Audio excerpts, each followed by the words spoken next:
Let's go to the board and see how it looks like. So here on the board, we have our jacket. That's how it looks like. It's a lady's jacket. We have some little styling here with the buttons on top of it and short sleeves. That's how it's going to look like after we finish making it. And on this side of the board, you can see that we have our front pattern here. Just like we did for our simple blouse or princess cuts, we're going to have a front pattern, a back pattern. So this is our front pattern, after which we will now make the back pattern. So let's consider the measurements we'll use for this lady's jacket. So here are the measurements that we're going to use to make our lady's jacket. And of course, these are my measurements, so I'm your model for today. Now we're going to begin to work on these measurements. The shoulder measurement, we have to subtract ½ an inch from it because we want the sleeves to sit well on and hang well from the shoulders, so we would not just use it as an exact shoulder measurement. We will subtract ½ an inch. So we'll take that out there. So this will give us 14½. Our bust measurement, we'll divide that into 4. That will give us 9½ inches. We'll divide the waist into 4. That's giving us 8½ inches. The hips measurement, we'll divide that into 4. This will give us 10½ inches. Our shoulder to bust is 11½ inches. Shoulder to waist, 16 inches. The bust span is 7 inches, so we divide that into 2. That will give us 3½ inches. The neckline width, will also divide that into 2. That will give us 2 3/4. The armhole depth, we'll leave it like that. The sleeve length, 7 inches. We'll add ½ inch at the top here, and then we'll add 1 inch at the base. So that will be plus ½ plus 1, and that gives us 8½ inches. The sleeve width, we'll divide that into 2, and that will give us 6 plus ½ inch seam allowance. That's 6½ inches. So we're going to start by making the front pattern first.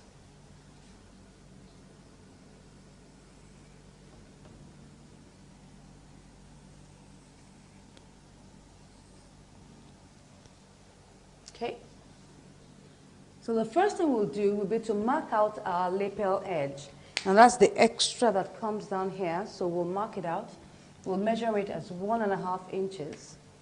We can use more than that if you desire. If you want to make the lapel wider, it's really up to you. But let's make use of 1½ inches. So we'll measure 1½ inches here. And then mark it all the way down.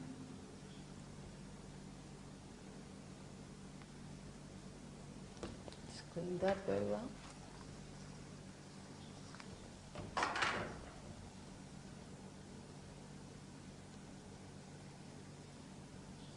Okay, and after I've marked out my lapel edge, I'll mark out my buttonhole allowance, which is very important. That will be 1 inch.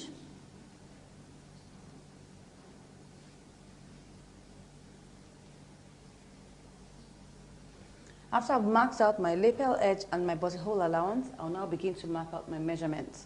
So my shoulder, I divide that into 2. That will give me 7 1/4. So I measure 7 1/4 here.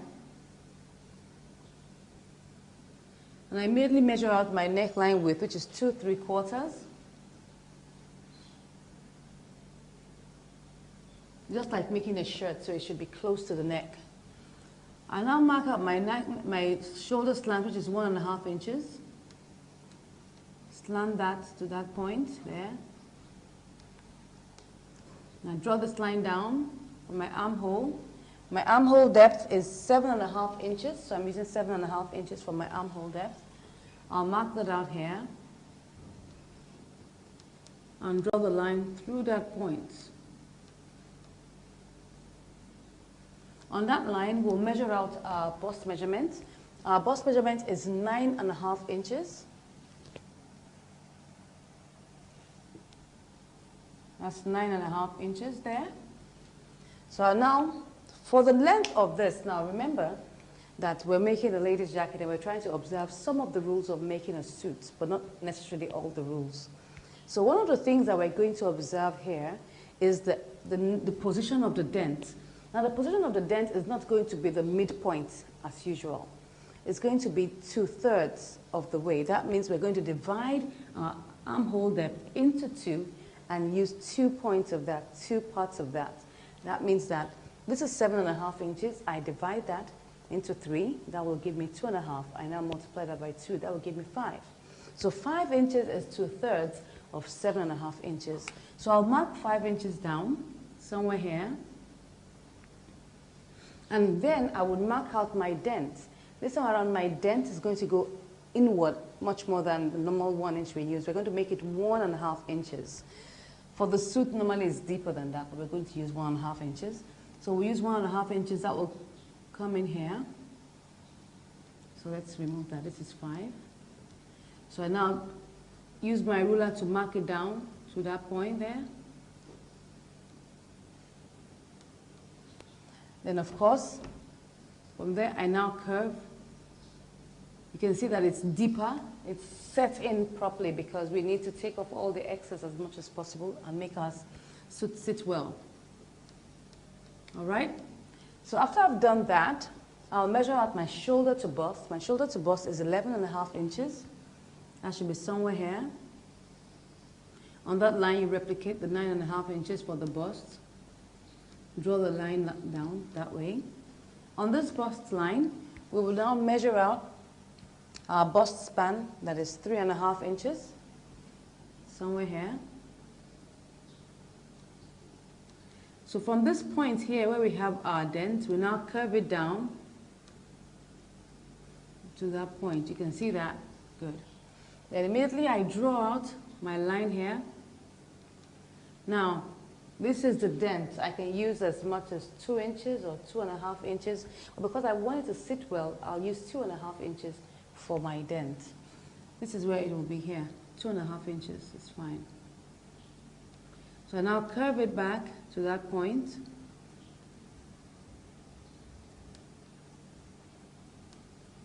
You can see that. I'll now measure this point here, this curve that is here. I replicate the same measurement somewhere here. Let's assume it's here. Measure out my 1 inch downwards. That's 1 inch there. I'll now curve it to that point. Because, you know, we're going to close this back up, so we want it to, you know, have enough space so that it can come back to our original 7 inches for our armhole depth. So I take this all the way down, my 3.5 inches. This is 3.5 inches. And I measure my shoulder to waist and the length of the blouse. Shoulder to waist is 16 inches. I measure that out somewhere here. And the length of the blouse, we didn't put that there, the length. For the length, we'll use 24 inches. So we'll measure that down here, from here to here, that's 24 inches.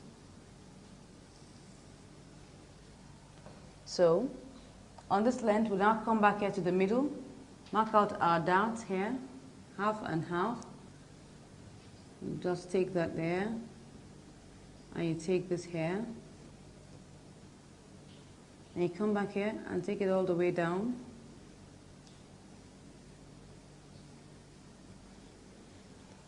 Then we'll now come back to the waist. Now that what I'm left here with is 3 inches. So the waist is 8.5 inches. If I subtract 3 inches from that, I'll have 5.5 inches left. So I have 5.5 inches here. So you can see that. Now look at this. We have 3 here, we have 5.5, that's 8.5 inches.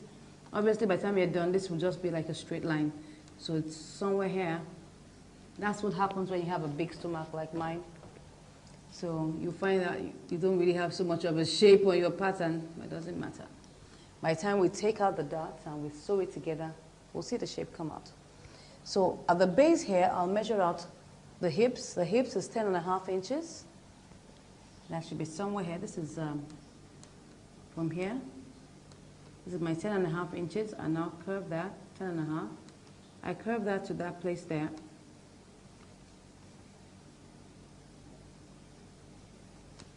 Good.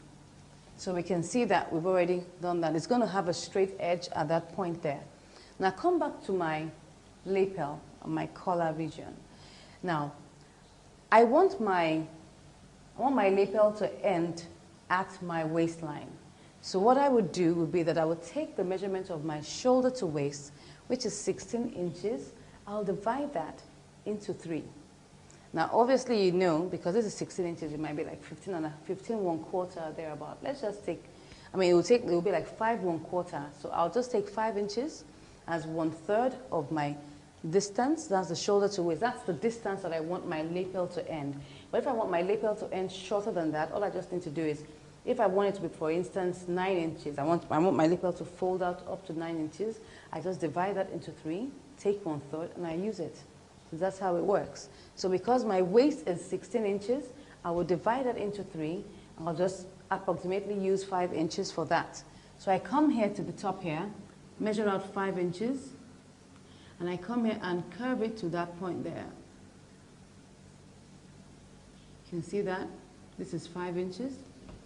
And I come to this point that where my waist is on the buttonhole allowance. Now don't forget that the buttonhole allowance is part of your pattern. What is not totally part of everything is your lapel edge. So we'll curve from the lapel edge here to where the waistline is on the buttonhole. So I just curve there. I just come down like about 2 inches down and curve it from there. I want it to move, to have a very nice curve to that point. Yeah.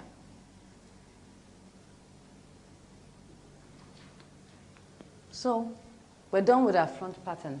Let's take a look at our back pattern. So the first thing we're going to do on our back pattern will be to measure out our shoulder measurement directly. That's our shoulder measurement. That's 7 1/4. Our neckline width is 2 3/4 inches. So I'll mark that out there. Come here, measure my 1.5 inches. And connect that there. My neckline depth for the back will be 1/2 inch because it's just like I'm going to make a collar, so I don't need it to be too deep. So I'm using 1/2 inch. That's 1/2 inch, and then we curve it up to the top like that. Good. So now we want to work out our armhole. My armhole is 7.5 inches. That's what I'm using. So I mark out 7.5 inches here. Draw the line through that point. On that line, I measure out my bust. My bust is 9.5 inches. I get the midpoint. This time around, I'm going to use the midpoint. That means that I'm going to use 3 3/4. And I mark inward 1/2 inch for my dent. Now connect it there and curve it there. Good. So I now measure out my shoulder to bust, shoulder to waist, and the length of the blouse. My shoulder to bust is here. Shoulder to bust is 11.5. Waist. Now for the waist, we are going to reduce the waist for the back by 1/2 inch. Now you'll notice that the back is slightly shorter than the front. So for a jacket, it's very important that we take note of that. So we're going to subtract 1/2 inch from our shoulder to waist for the back. And that will give us 15.5 inches.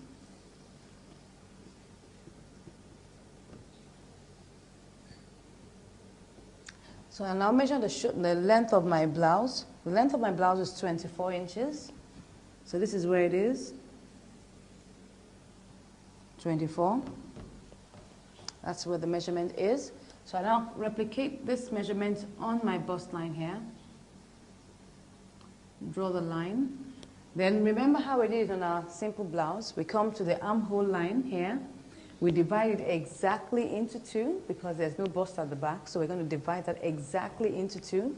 And what we're going to have is 4 3/4 because this is 9.5. So we're going to have exactly 4 3/4 here. That's 4 3/4. And then you just curve it there to that point. And you draw the line all the way down.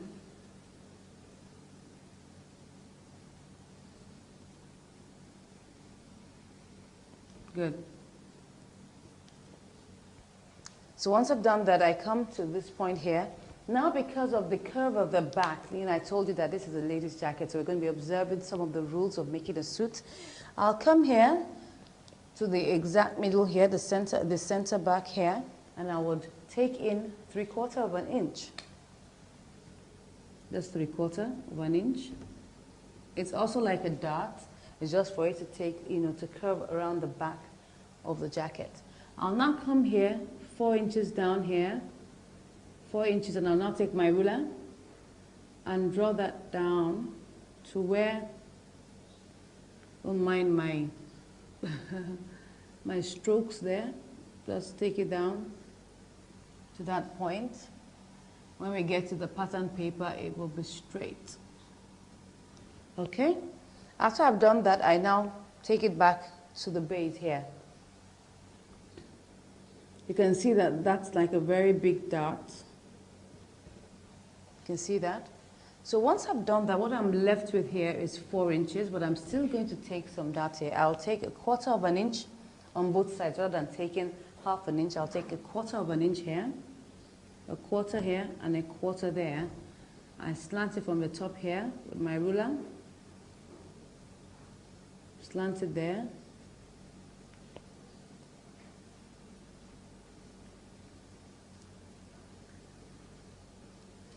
Okay, so now what we're left with here is 3/3/4, because this is a 3/4 here, this is a 1/4 here, and what's left here is 3/3/4. Now, I want to balance up my waist here, so this is it. I'm going to subtract 3/3/4 from 8, and what I would have left should be 4/3/4. That's 3 plus 4. 3 plus 4 is 7. 3/4 plus 3/4 is 1.5. So that means I get my 8.5 inches. So I'm going to have 4/3/4 here. I'll now mark out that position there and connect it down. And I'll measure out my hip measurement, which is 10.5 inches. Somewhere here, and I'll curve it out. So that's my back pattern. So let's take a look at how we're going to make the sleeves. We have here our sleeve length is 8.5 inches, and our sleeve width is 6.5 inches. The armhole depth we're using is 7.5 inches. Now, because of the way we're going to fit in the sleeve, we're going to ease it in. That means we're going to have a slight gather at the top of the sleeve. Very slight, you wouldn't even notice it. So we're going to add an extra inch. Instead of adding 1/2 inch, we're going to add an extra inch as the seam allowance, because we're incorporating the easing in off the crown of the sleeve. So instead of using 7.5 plus 1/2, we're going to make it 7.5 plus 1. So I'll take that here. I'll draw my rectangle.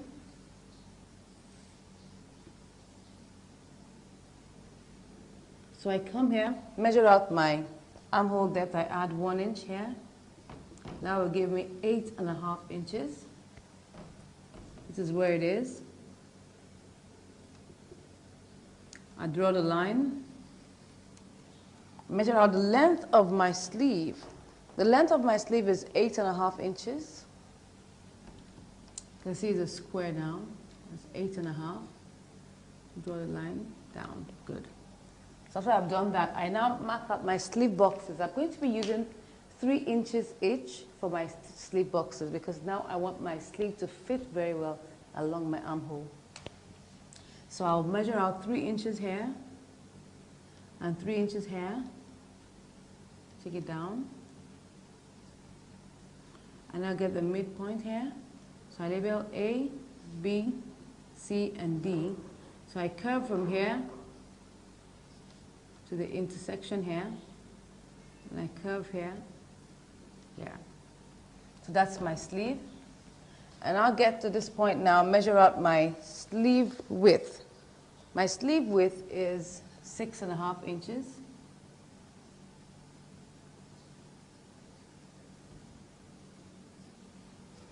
So that's the sleeve. We've already gotten our sleeve now. So now that we have done all our patterns and we've illustrated them, we'll now go to the table and now begin to draft our patterns.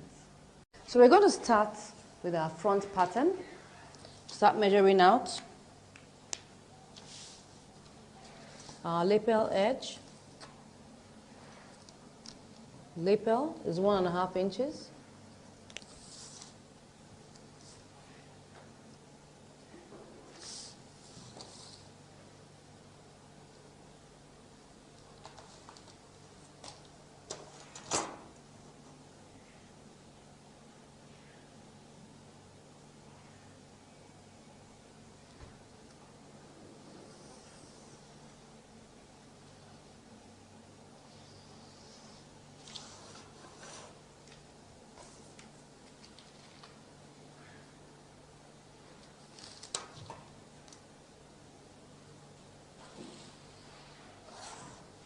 Now we'll measure out our buttonhole allowance, 1 inch.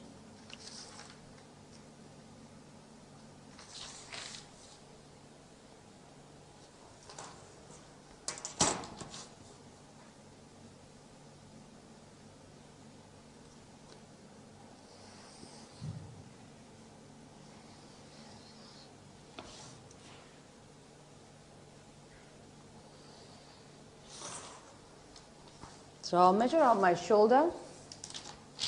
Shoulder is 7 1/4. Neckline width is 2 3/4. And your shoulder slant, 1.5 inches.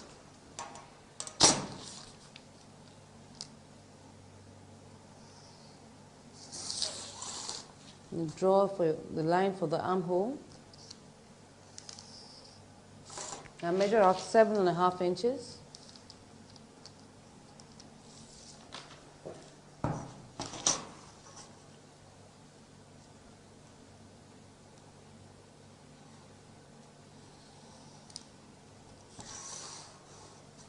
On that line, that's the bust. I'll measure out 9.5.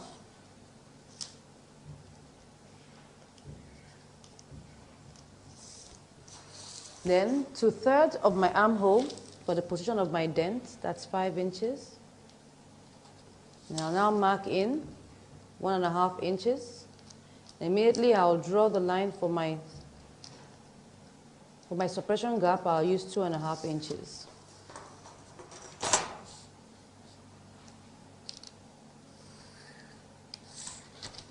So now curve it.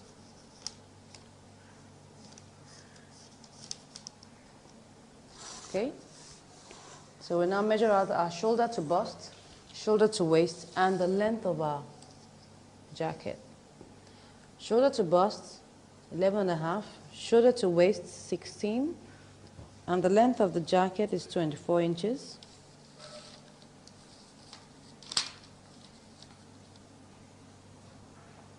Eleven and a half, 16, 24.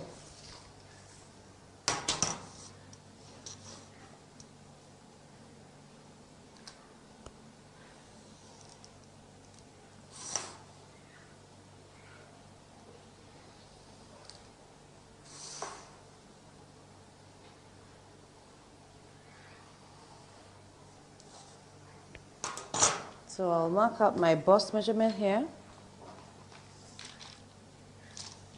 That's 9.5.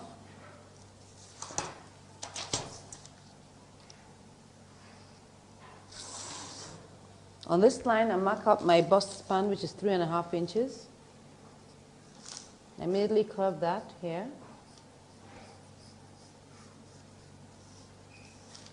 And I'll curve this one here.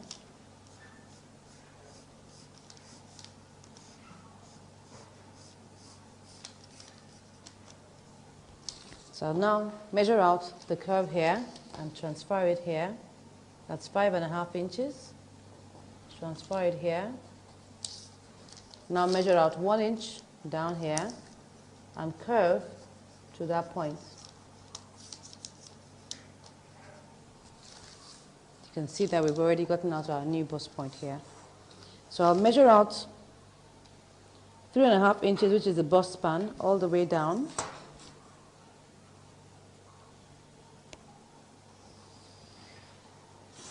And on the waist, I measure out my darts.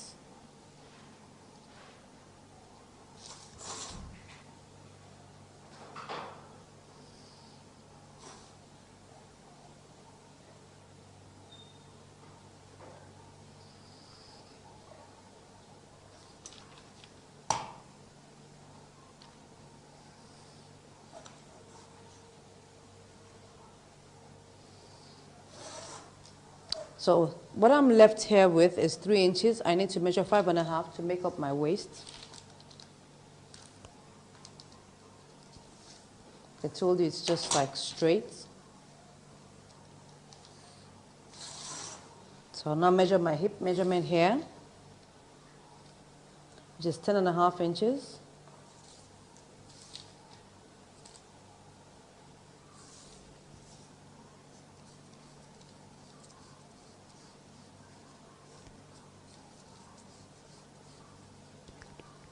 So I come back to this point here, measure out 5 inches for my neckline depth for the front.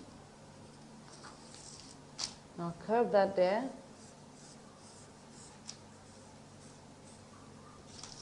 I come to the waistline here.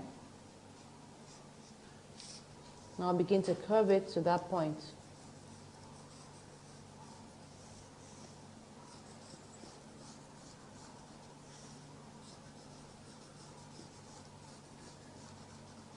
Okay, so we've gotten our curve there now. So now let's draw a line and make our back pattern.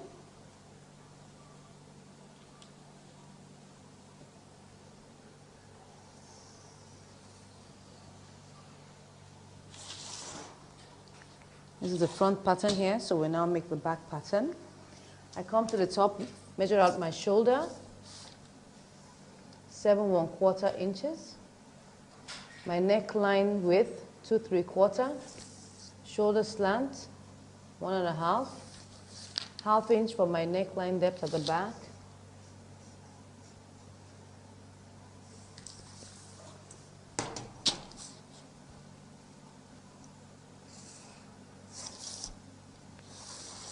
Draw my armhole.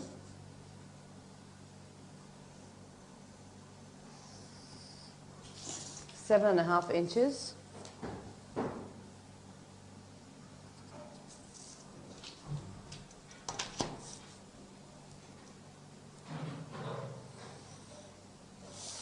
I get my midpoint there. That's 3 3/4 inches. Measuring ½ inch. And my bust measurement here, 9.5.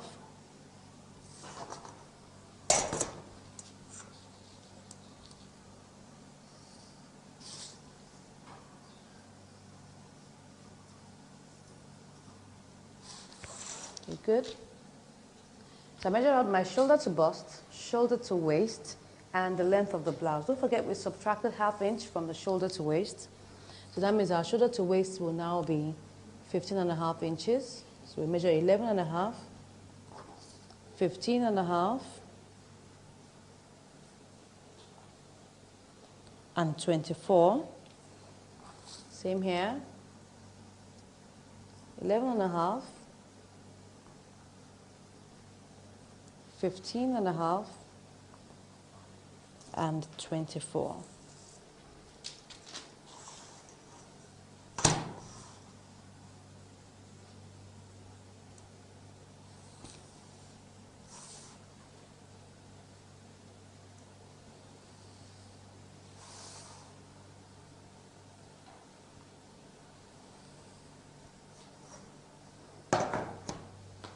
So I measure my bust measurement here, 9.5 inches. Draw the line.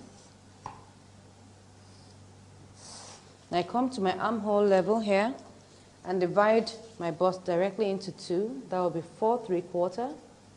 So I just curve this to meet this here. You can see the very slight slant. I measure 4 3/4 here also.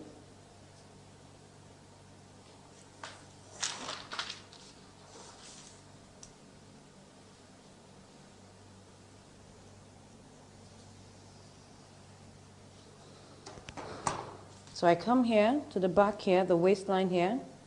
I measure 3/4 of an inch here. And I come here, measure 4 inches as the top here. I'll draw the line.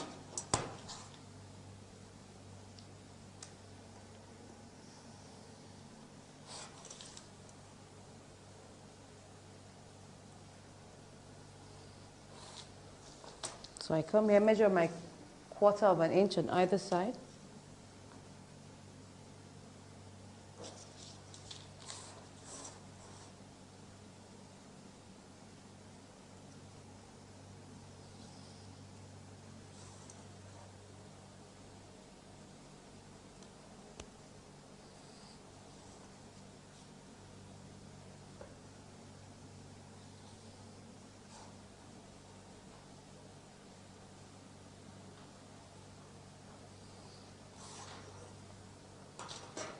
So I measure what is left here. What is left here is 3 3/4.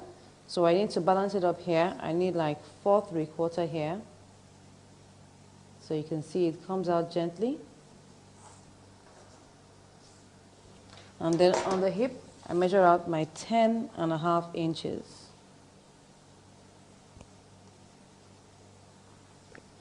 So it shoots out slightly, so all I will do, I'll just increase my bust gently, because if you look at this place here, you will see that we already have eaten in here. Look at this place here. We've eaten into like about 1/2 inch, so we'll just shift it out here by an extra 1/2 inch.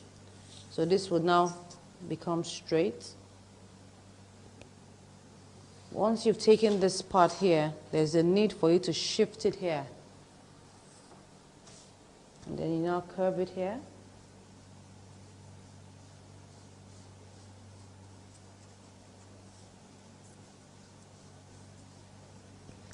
Okay, so we've done our front pattern, our back pattern.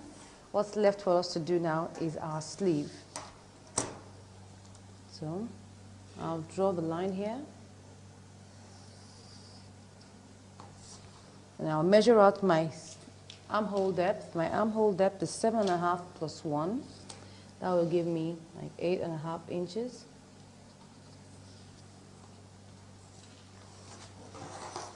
Measure that on the other side.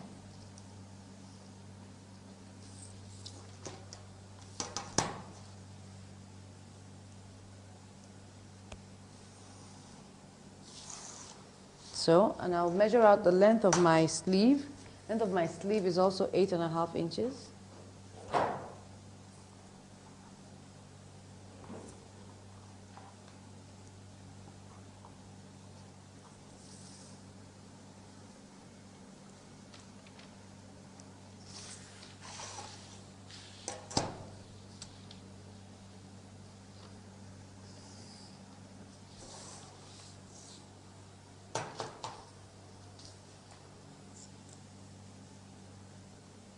So I measure up my slip boxes. I'm using 3 inches each.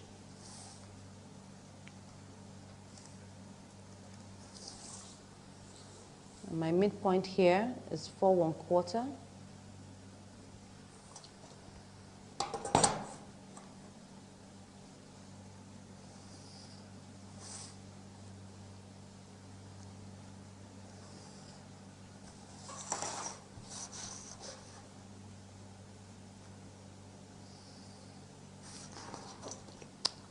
So I have A, B, C, D. So I start my curve from here, going into the intersection there. And I'll come out here.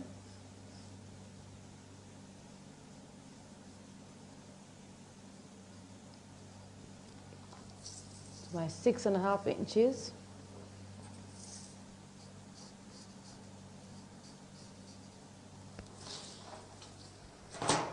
So now we've made out our patterns, the front pattern, the back pattern, and our sleeve. So we'll cut them all out now.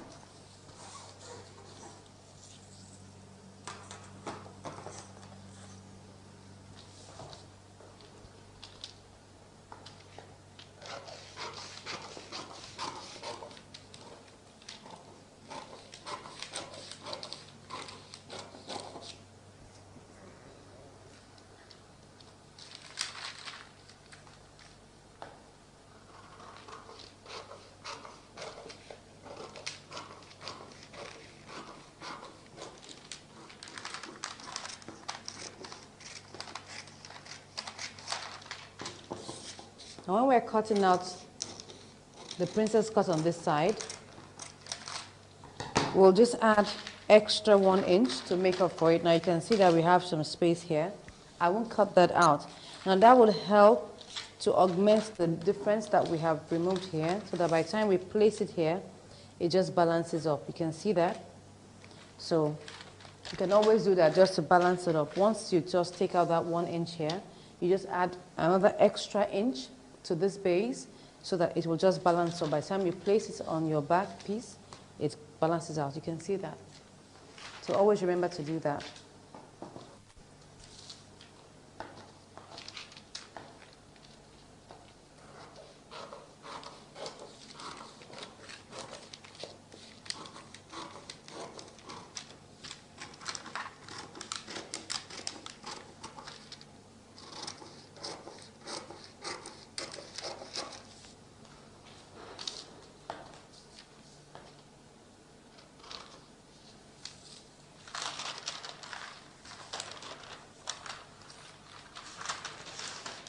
I'll also leave this one here just in case, so that if, for instance, I need to trim that off, I can trim it off later. But I will leave this 1 inch here also, so that it can also balance up. But if we have any excess, we'll trim that off.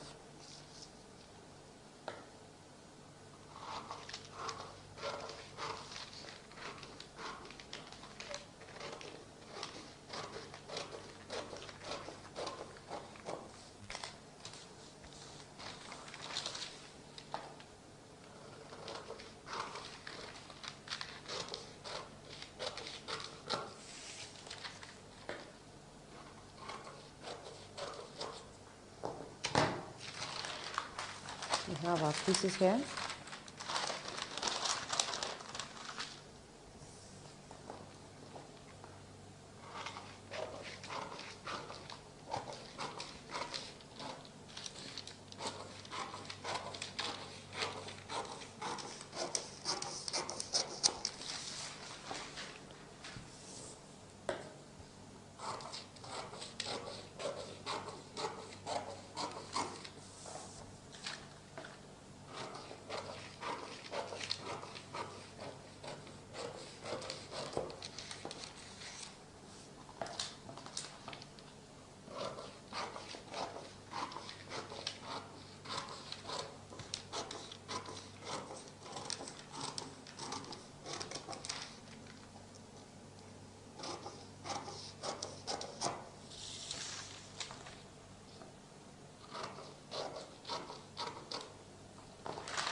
So we've cut out the pieces now. So we're going to pick our material and then cut it out.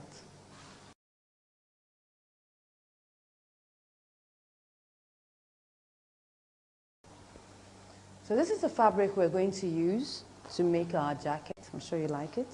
I like it too. So, and this is the lining. So I'm going to open it out. Now I'm going to have to cut them piece by piece. So I'll start with the front.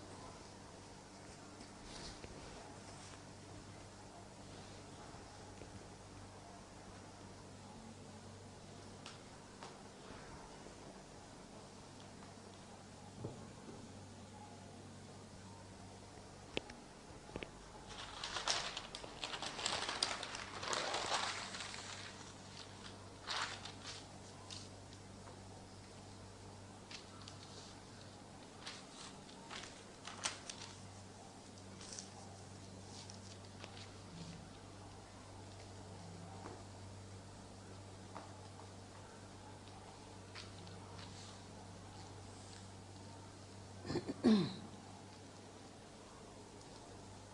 leave enough for the seam allowances.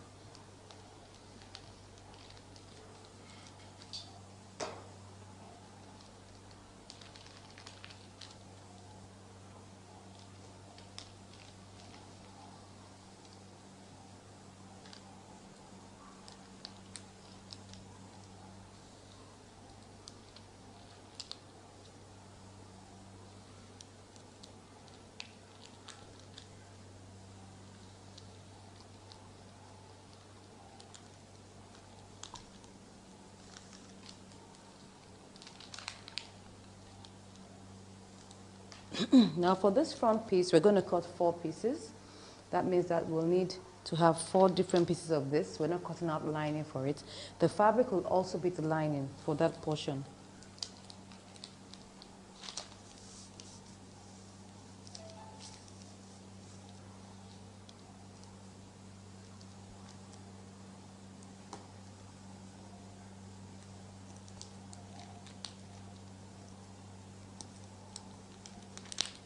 We'll cut the lining of this princess cut side anyway.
So we'll put this aside.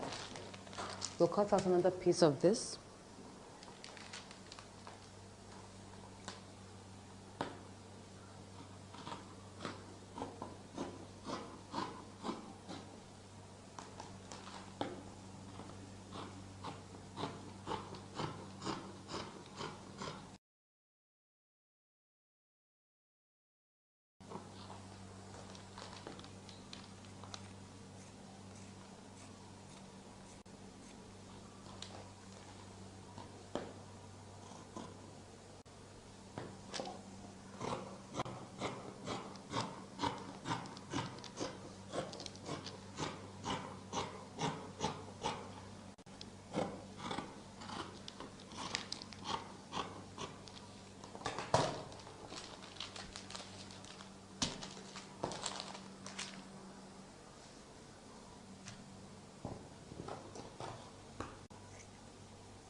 So I'll fold this for my back pieces.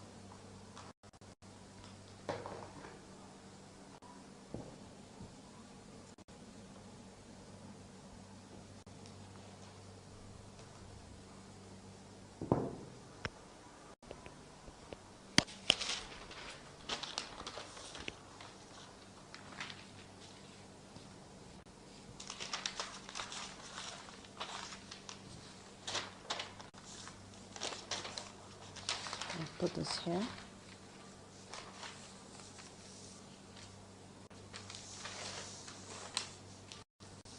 No.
We'll now begin to cut out the lining.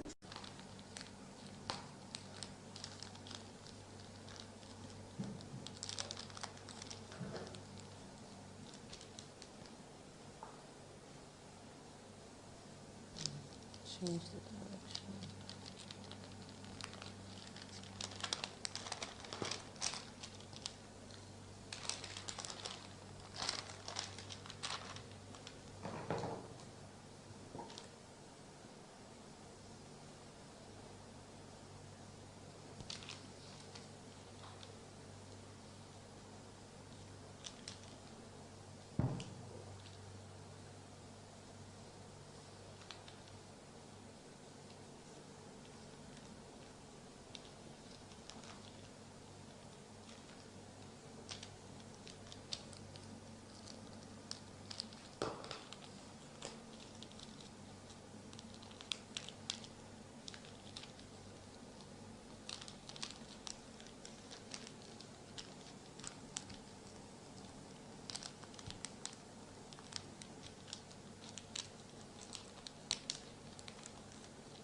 So I've cut this now.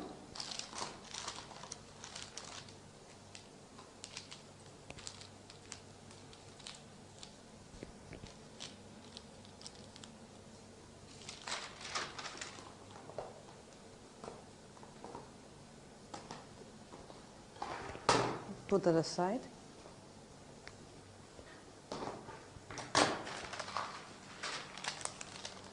So the remaining pieces we have here,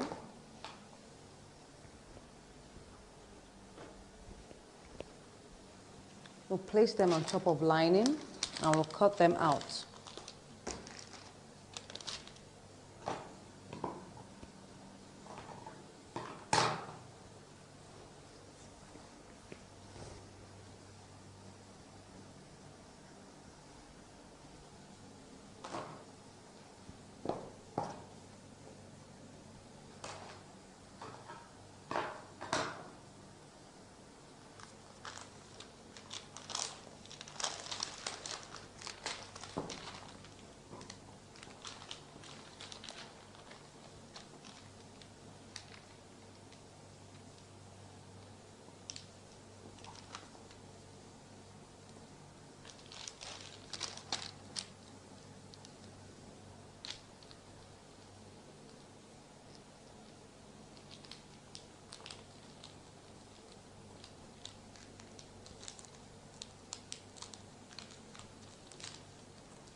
So I'll pick my sleeve.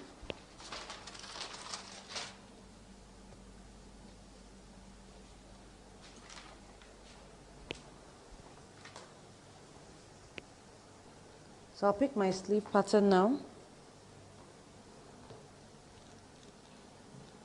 I'll now cut it out.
So I'll now fold my lining also.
So we'll notch the two ends here.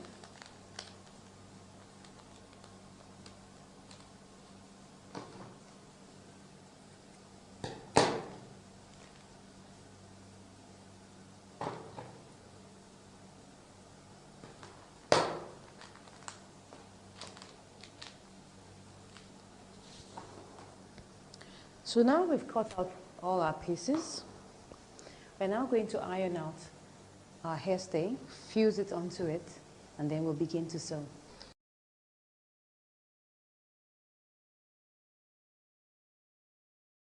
So now I'm going to start sewing my princess cut. We've already ironed the hairstay now, so we'll start sewing it from the right hand side.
You notch the waistline.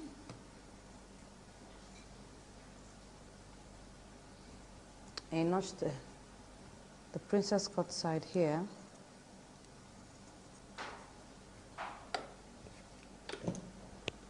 So the second one, you can see that we don't really have much distance there, so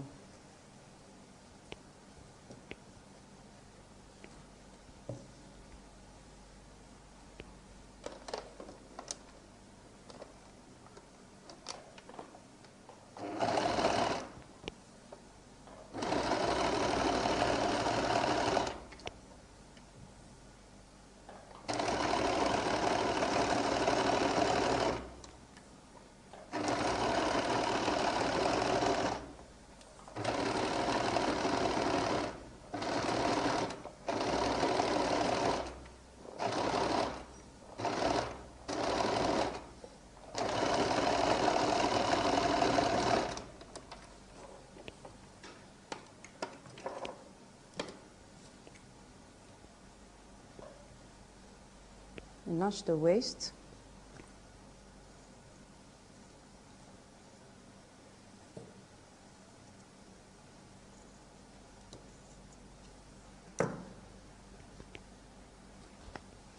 So we join the back.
So we take the right side,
So we join the shoulders and the sides.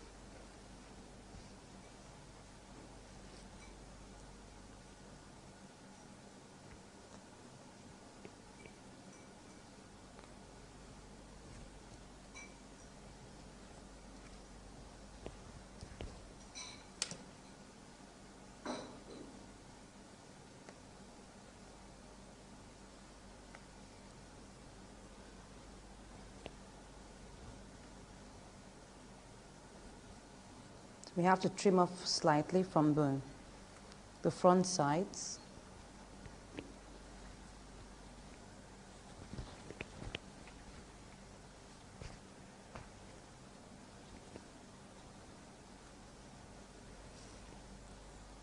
Just take a little from the armhole.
We'll notch the waist.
So we'll pick the lining and we'll join it the same way.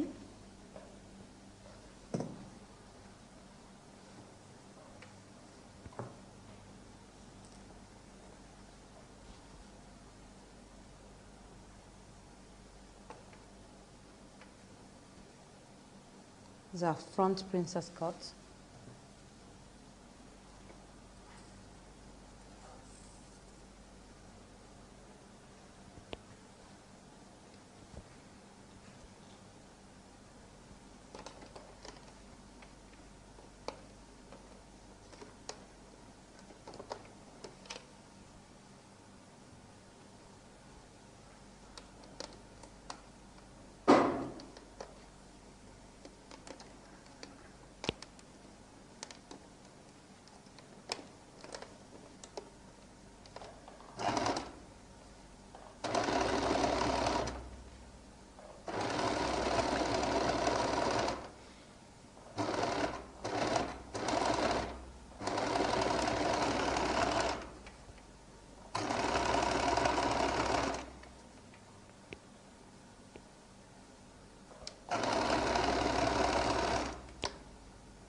Join the backs.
Join the back princess cut.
So we join the second side.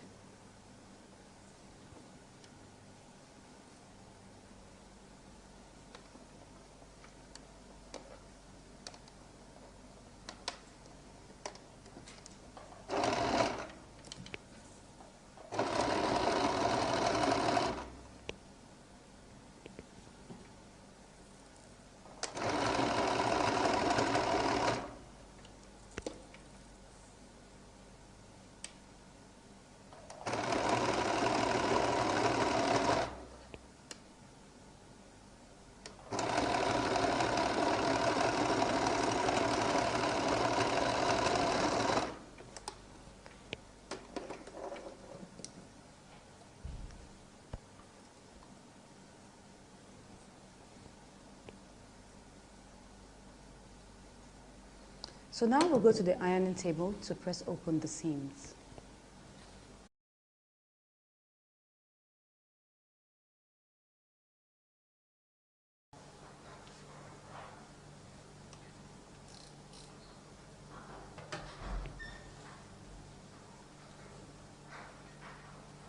So we're going to press open all the seams now.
So we're ironing the lining.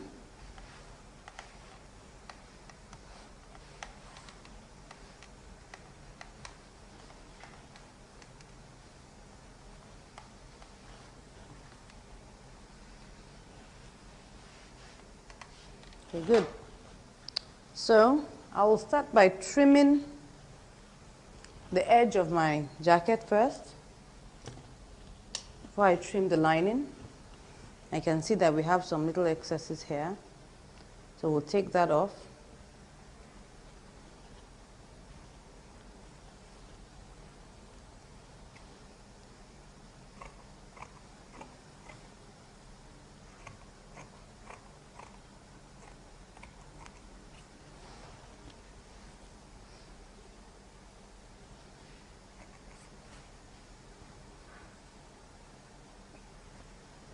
I'll take off the little excess in front here.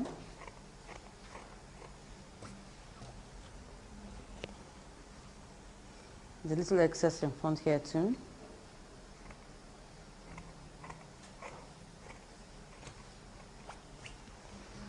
So we're done with that. Now, I'll also trim up the excesses from the lining before I now take off 1 inch.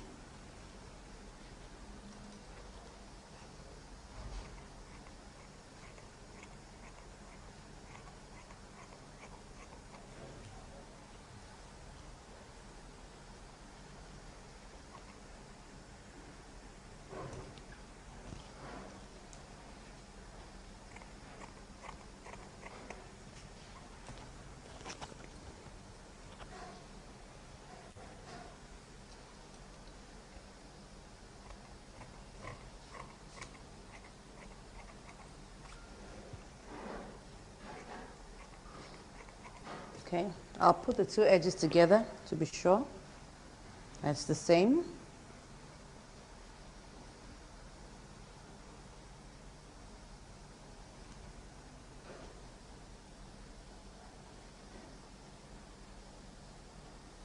Okay, I have like a little excess here.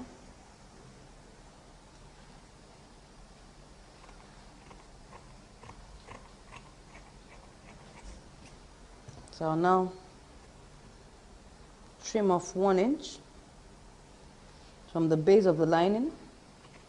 The reason why we're trimming off 1 inch is because it's a straight edge, but if it was a curved edge, we only trim off 3/4.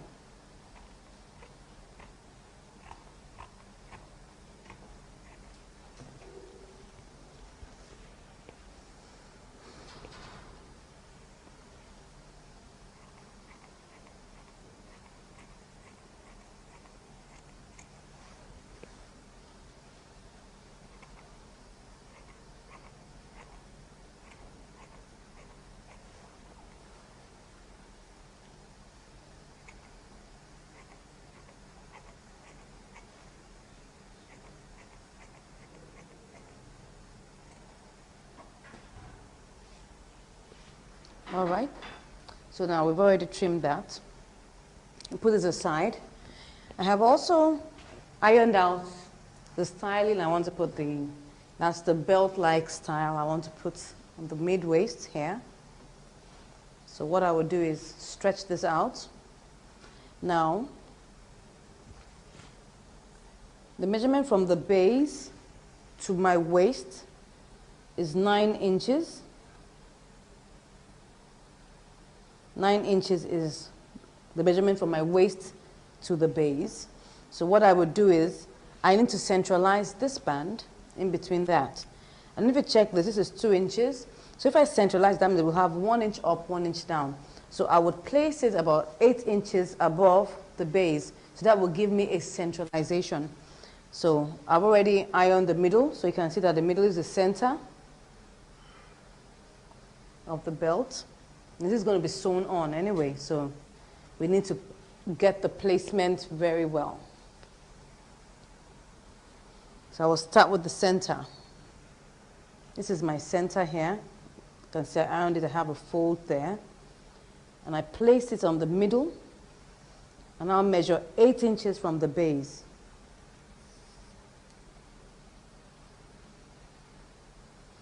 So I pin it down at 8 inches. Exactly 8 inches from the base.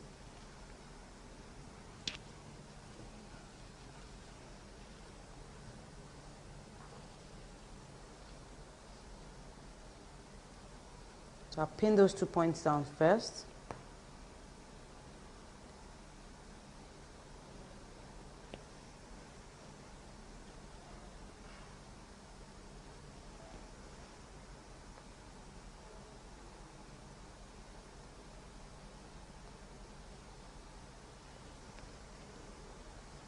So I'll now begin to pin it towards the front.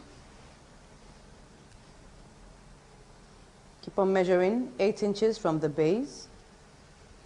You can decide to, put in any effect you like. You can put in a pocket, you can put in anything, just to give it some character, give it some styling. I decided to use a belt.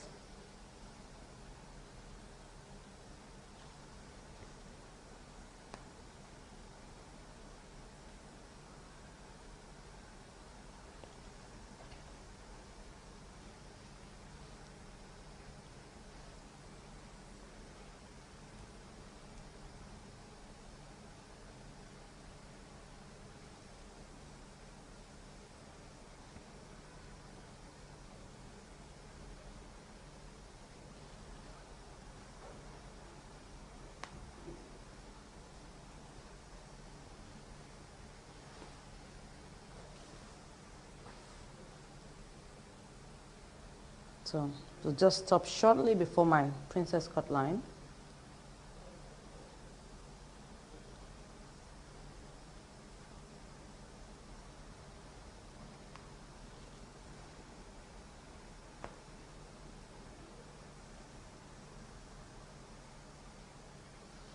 So since I've pinned the base, I'll just pin the top also.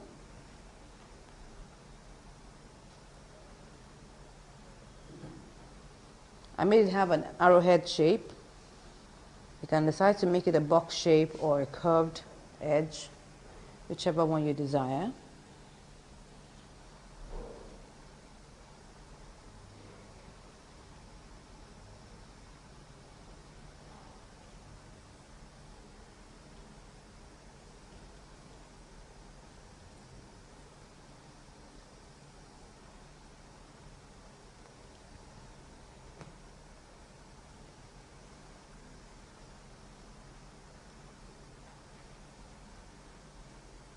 So I've done this side now, I'll just pin the other side too.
You can see that I have to shift it slightly,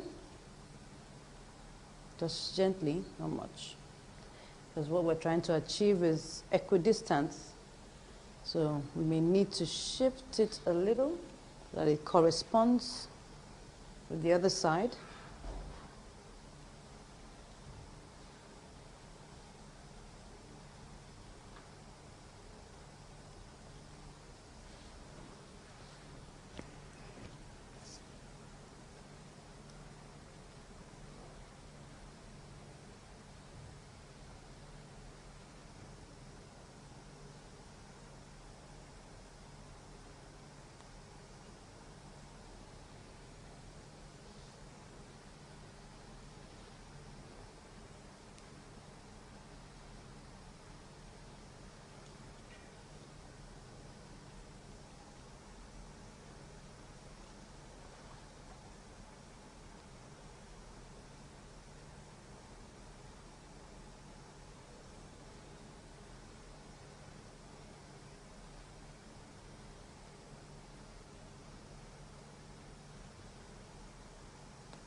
Okay, you've been able to achieve the equidistance.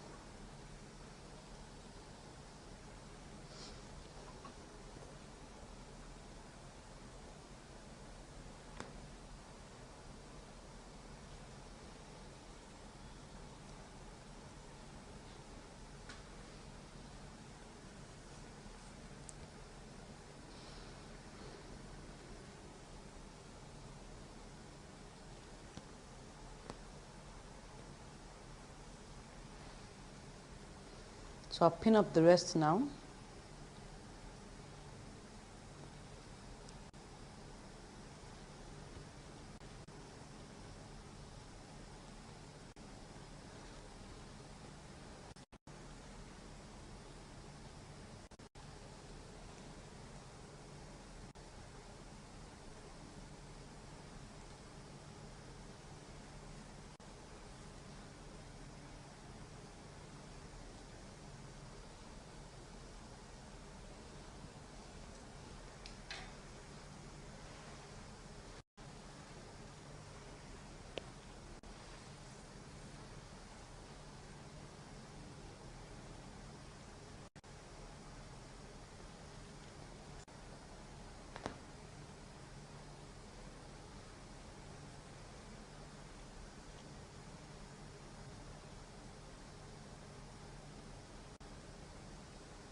We'll now go back to the machine and go and sew. So we'll now begin to top stitch on the belt there.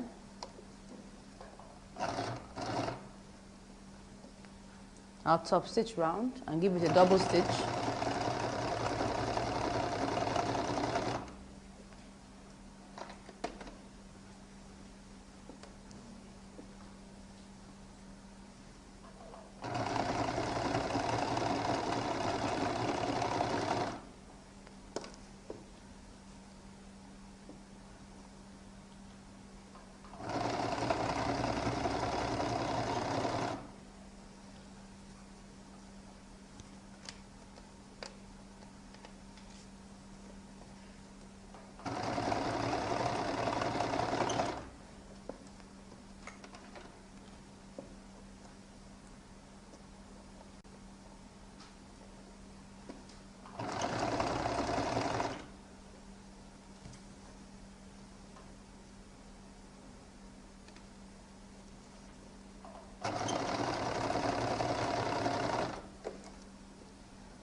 Slow and steady wins the race, so just take it bit by bit so that you will get a very neat and nice line.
So we're done with that line.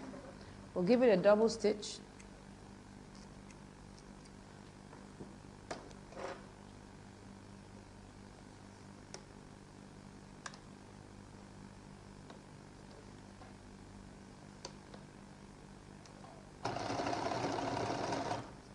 That one should be faster because they're just trying to follow the line you've already sewn.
So now we have sewn our belt on top of our jacket. You can see the styling looks really nice.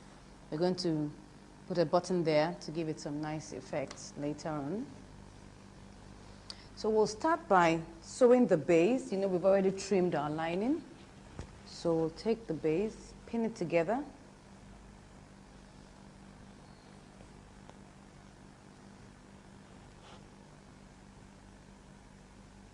You know, we've trimmed 1 inch from it, so it's shorter than the actual fabric, shorter than the body.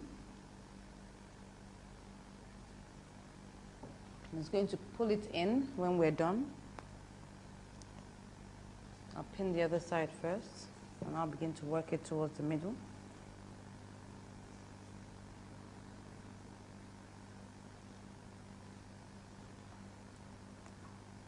And when sewing your linings together, I'm talking about the pieces, try not to sew up to 1/2 inch because we want our lining to be slightly bigger than the main body.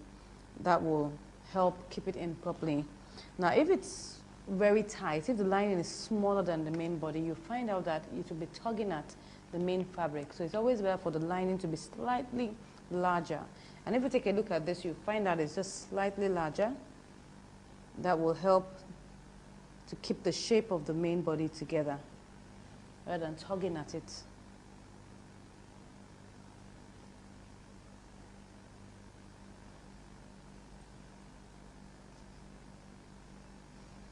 So for the seams of the lining, what I just sewed was like 3/8 of an inch, thereabouts.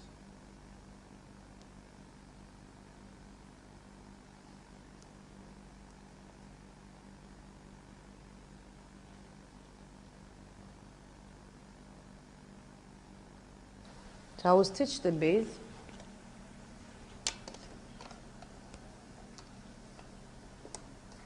I'll stitch it 1/4 of an inch.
I'll top stitch on the lining.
So now that we've top stitched the base, the next thing we'll do will be to pin it up together this way.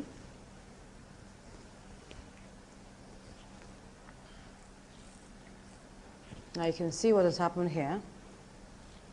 That the line has pulled up the fabric from underneath. You can see that. So now I'm going to stitch this edge now, which is the edge of my lapel. I'll stitch that down.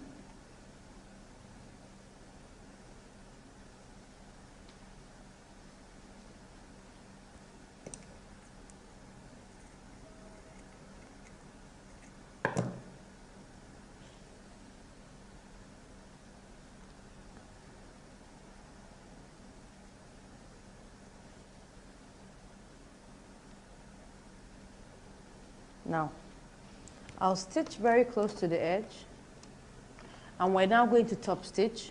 Now, like I told you, we're going to have the lapel folding over to the front from the inside. Now, the part that folds over to the front is now become the right side. So we're going to top stitch on the main body on that portion, while the rest will top stitch on the lining. I'll show you when I'm doing that.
Now at this point where we can see a defined curve here, you can see that I will notch that point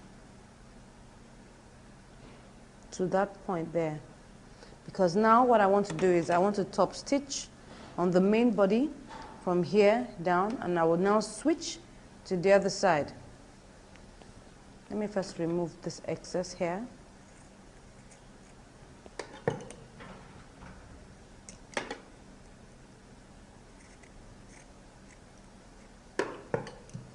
Now I'm going to put a pin on this side so that I would know when I get to that point where exactly I am.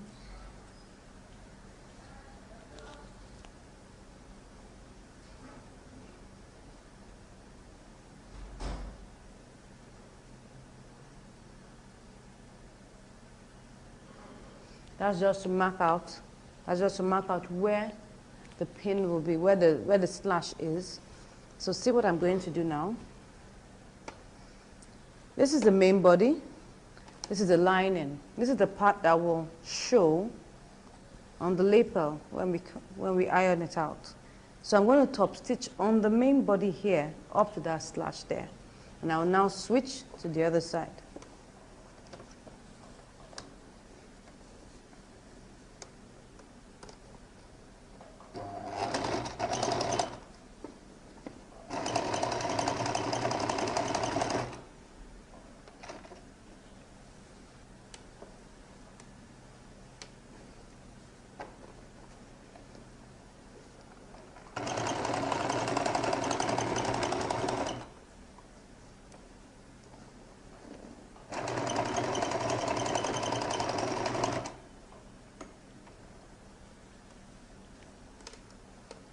So I top stitch up to that point, and I'll immediately tilt the seam allowance towards the lining at that point where the pin is.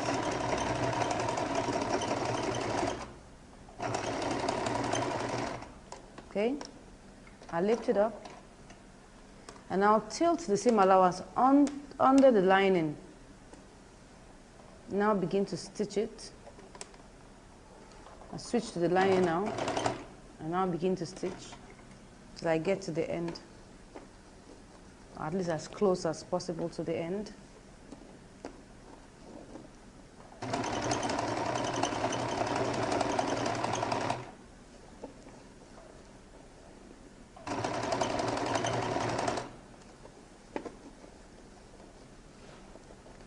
Okay, yeah.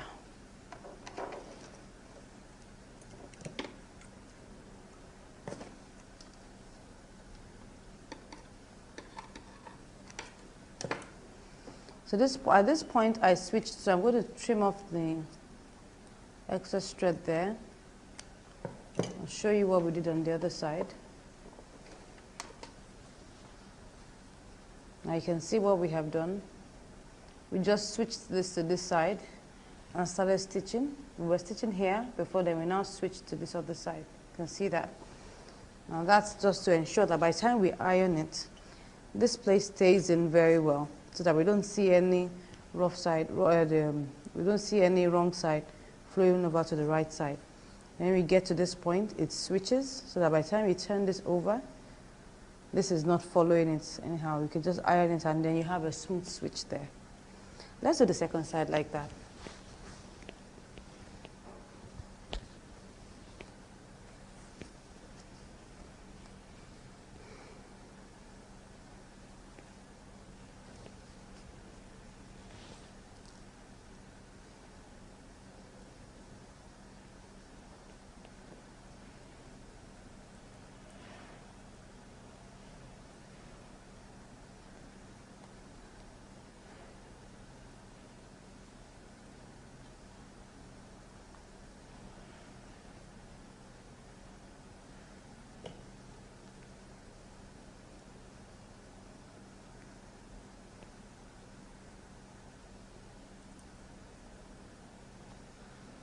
Okay.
So I will now slash that point.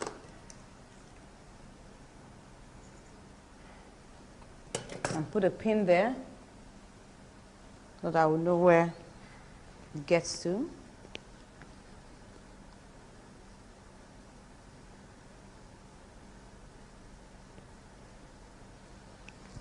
Now I'll begin to top stitch. Top stitch on the main body from the lapel to the slash.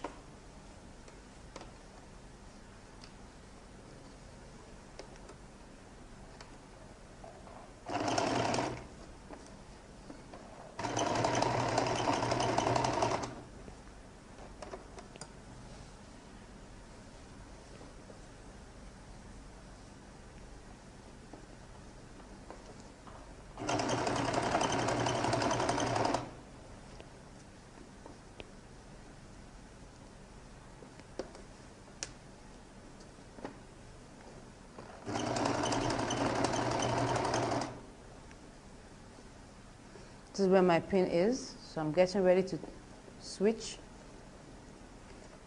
So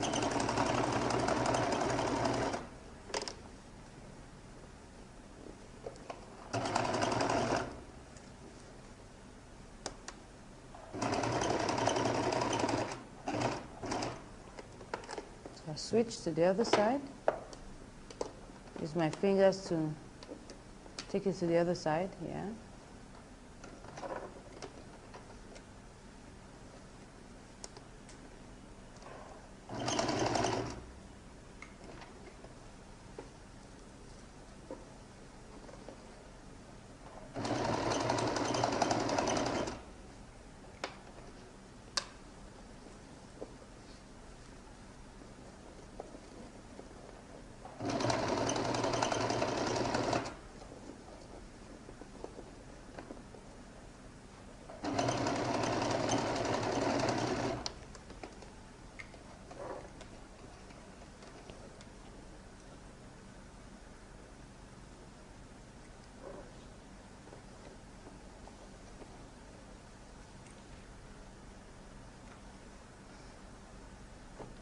So I'll cut off the thread here.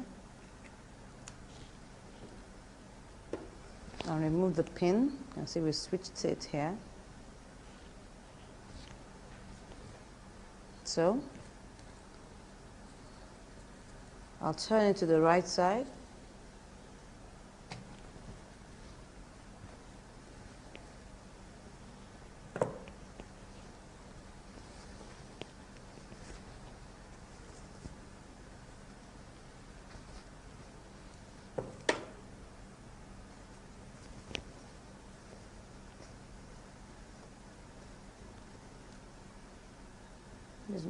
Use my scissors to poke it out.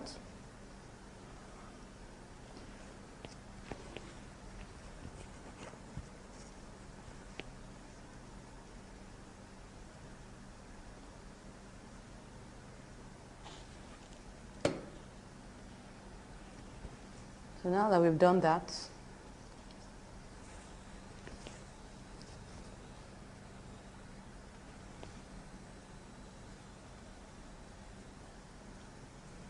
so you can see what happens.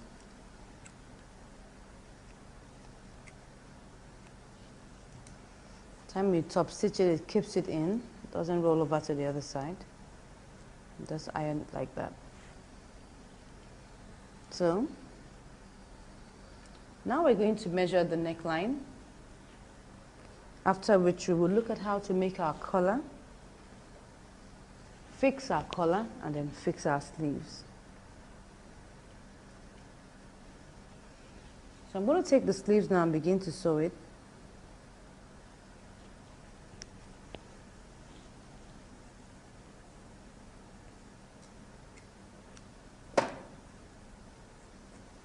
I'll pin this first so that I can know the measurement of my neckline.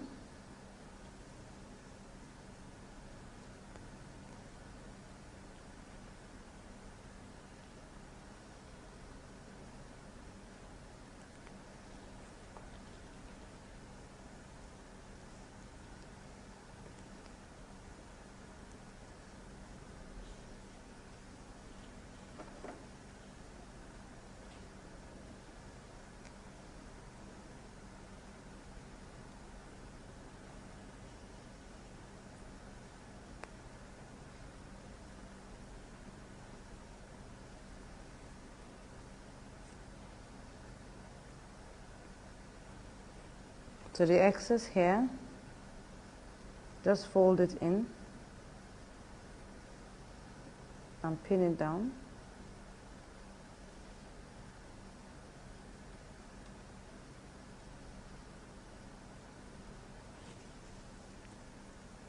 So now I want to measure what the neckline is. We need that to work out our collar pattern. So I'll place my tape rule like this, ensuring that the head of the tape rule is resting on the edge of the material, this way.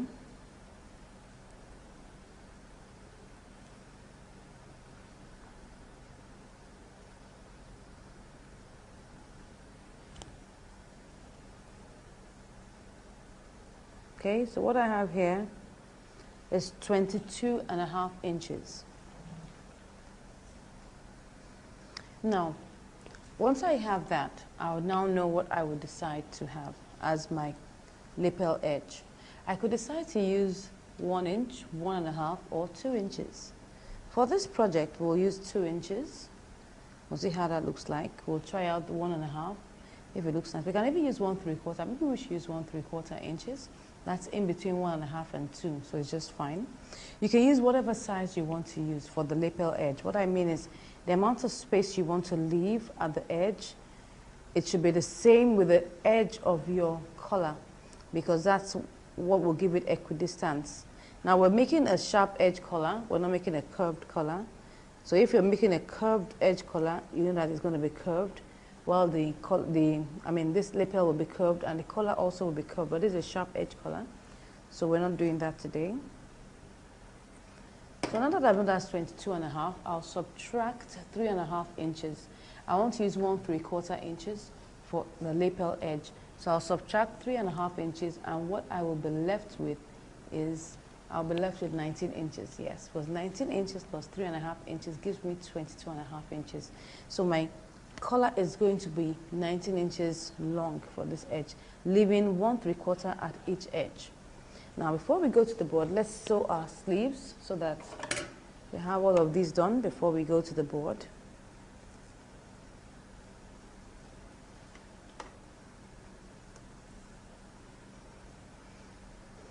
For my sleeve edge, I'm going to trim off 1/2 inch from the lining.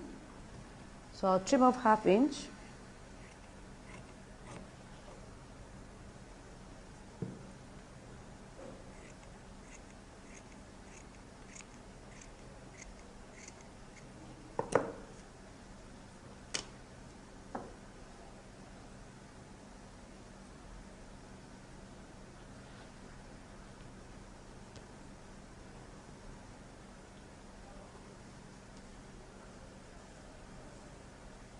Because we've trimmed it off, it will be slightly longer, so pin it here and then pinch it somewhere in the middle.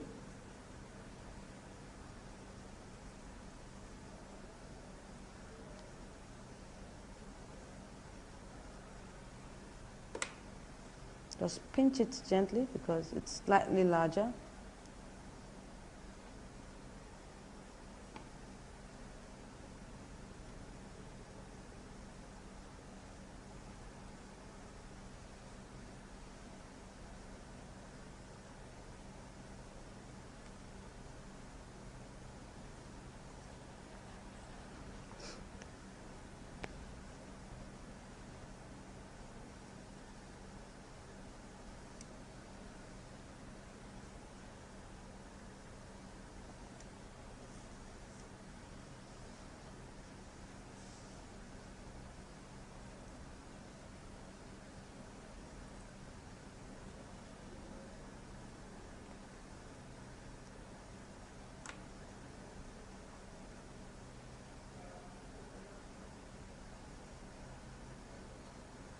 Just a very slight pinch.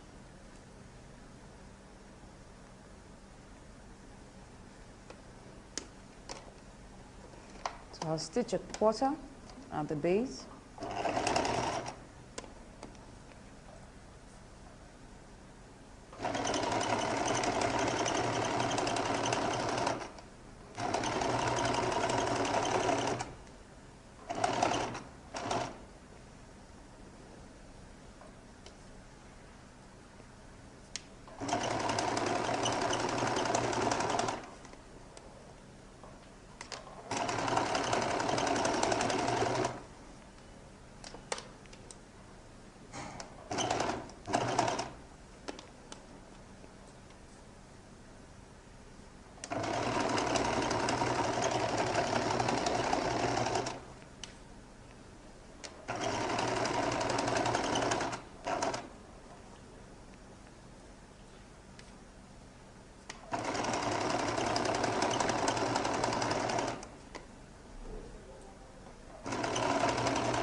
top stitch on the lining.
Okay, so we'll sew the underneath.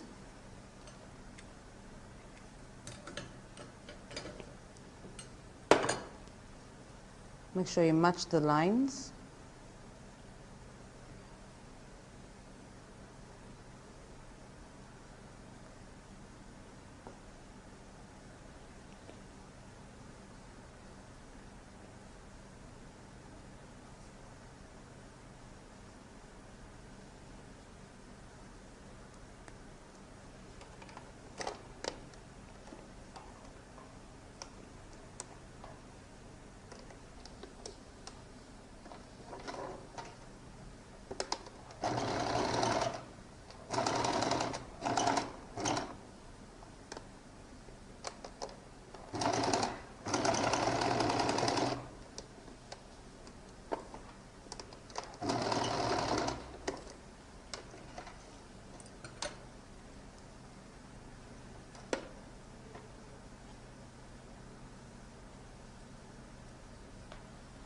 Notch underneath here.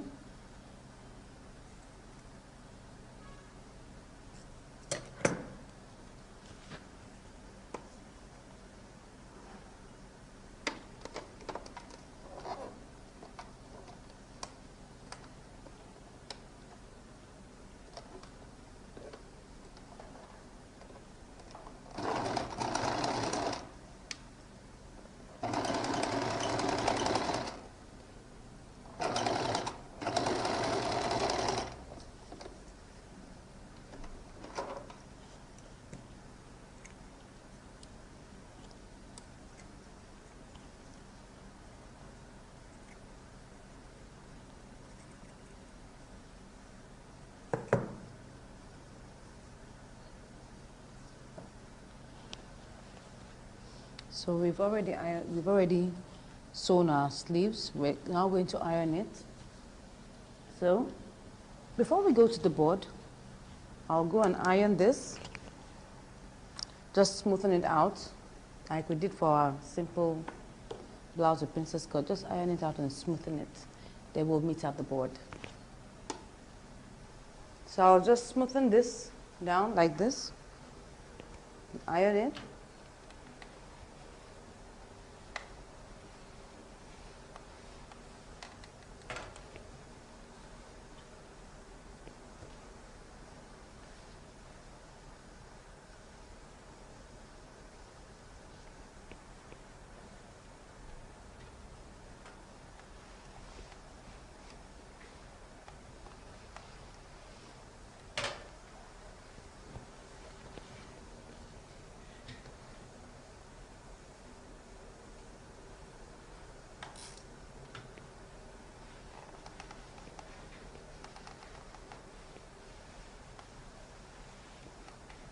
So you iron this in like this.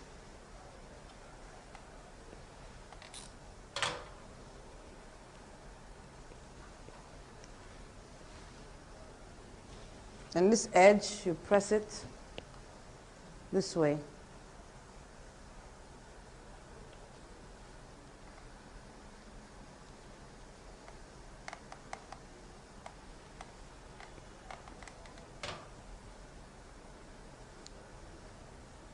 So you can see that by the time you iron this out, it's neat and tidy.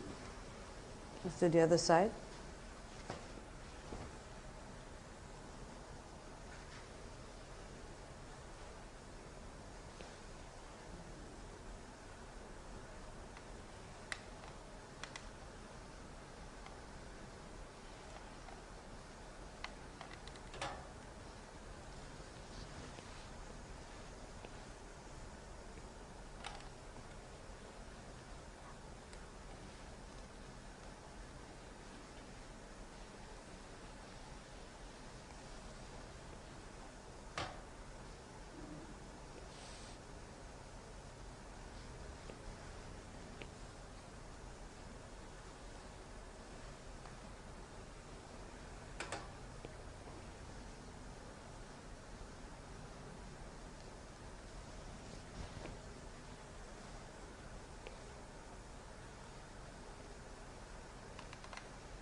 So we've ironed that. You just press it on top again.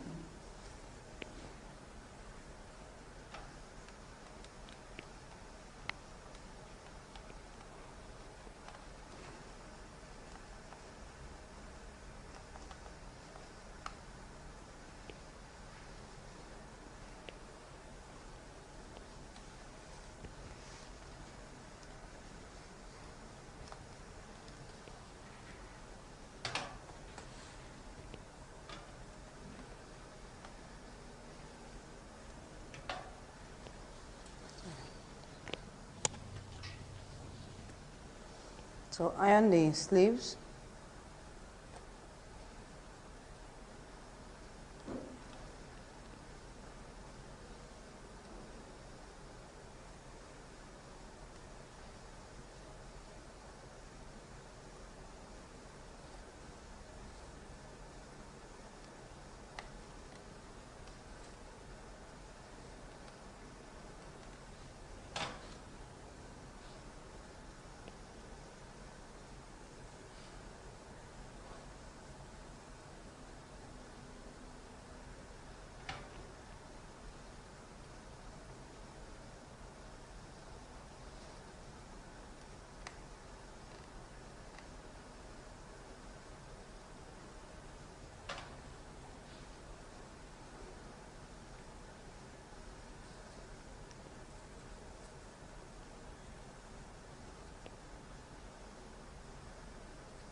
So now that we've made our sleeves, we've ironed our sleeves, we'll now go to the board and see how we'll make our collar.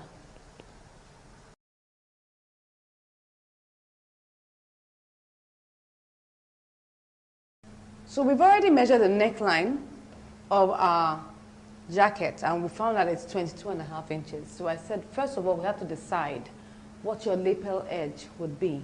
And we're choosing to use 1¾ inches. We could use as much as 2 inches or even 2½. It really depends on the style that you want to come up with. You can use as little as 1 inch or 1½ inches, but we'll just toe the middle line.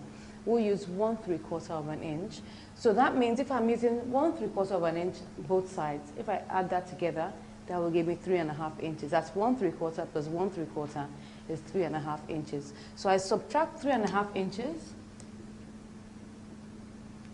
and what I get is 19 inches. And that is the length of my collar. That's the total length of the collar. Now, I would now, first of all, divide this into two because I want to fold my paper into two, and I'm going to curve it out. So, but because I need to fold my paper, I need to divide this into two. This will give me 9½ inches. That's 9½ inches, because 19 divided by 2 is 9½ inches. Now, this is my fold. Now, this is the length, actually. We haven't talked about the height. Now, the height shouldn't really be more than 4 inches. You can use less than that. You can use 3½. You can use, you know, maybe 3¼ but really shouldn't go beyond 4 inches. So the height will be 4 inches. So we need to cut out a strip that is 19 inches by 4 inches. Now there's something about the collar we're making that's really going to be curved at a particular point. So because of that curve, we need to reduce this 9½ by 1 or by 3/4, as the case may be, but we're going to reduce it by 1 to curve it out. So by the time we're done with curving it out, we will now check the measurement to be sure that we have 9½ or 19 inches, as the case may be. So this is my strip. I'll subtract 1 here, and that will give me 8½. That's just to draft out the pattern. So this is my strip. I need to cut out a strip that is, first of all, 17 inches by 4 inches. I fold that into two.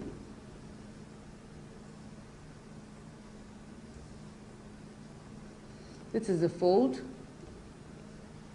So the first thing I do will be to come to this edge. This is 4 inches, so don't forget.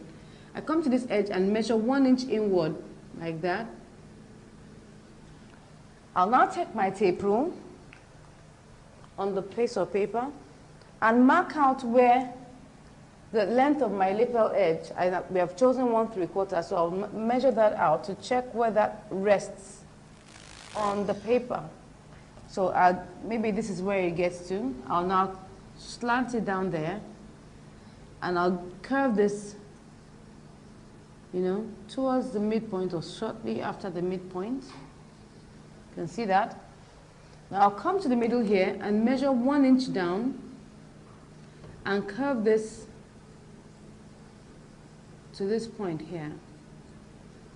So this is the color how it is. I will now take my tape rule after I'm done and measure it to be sure it will give me 9½ inches, and that's all we're really looking for. But because of the curve, if we had used 9½ inches, it will be longer than what you really want. So now that we've done our pattern, so let's go to the table and now draft it out, cut it out, iron it, and then fix it. So let's go to the table. We'll take our paper and we'll fold it into two, this way.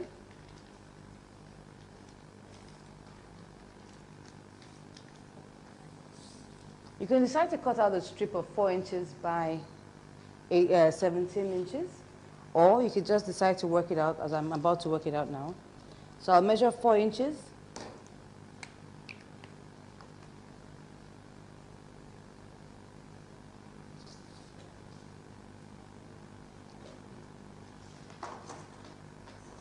Draw the line.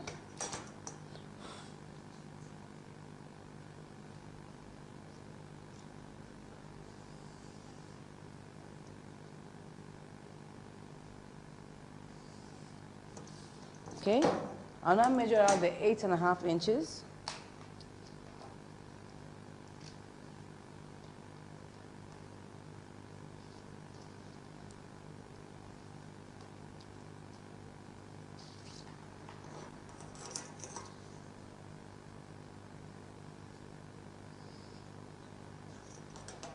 So I'll now measure out 1 inch on top here.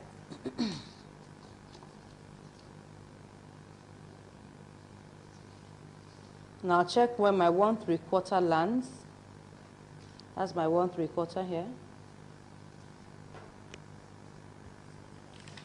So after that, I will now curve it.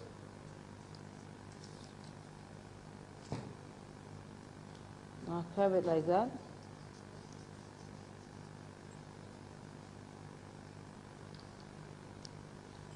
Now measure my 1 inch here.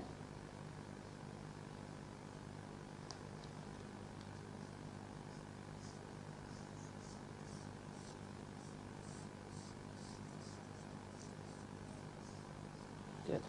So we'll now check this measurement to be sure that this will give us, don't forget that the measurement we're looking for is 19 inches. And if you divide that into 2, that's 9.5 inches. So I'm going to check that out here at the base, just to be sure. This is almost 19.5 inches. This is supposed to be 9.5. So we'll just add it to increase it, just gently, like I told you. It's better to be short so that you don't get it too long. And just extend it by 1/4 of an inch.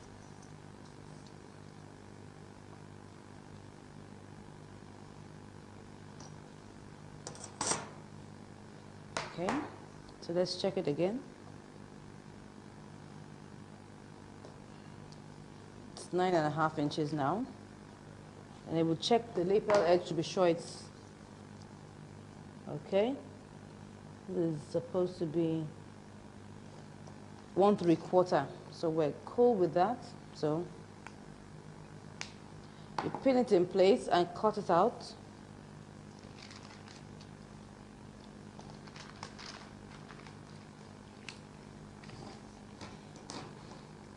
So what you can do is that you can actually, instead of subtracting 1 inch, you can subtract 3/4 inch. That means that you cut out a piece that's 8/3 of an inch. That will give you 8/3 of an inch.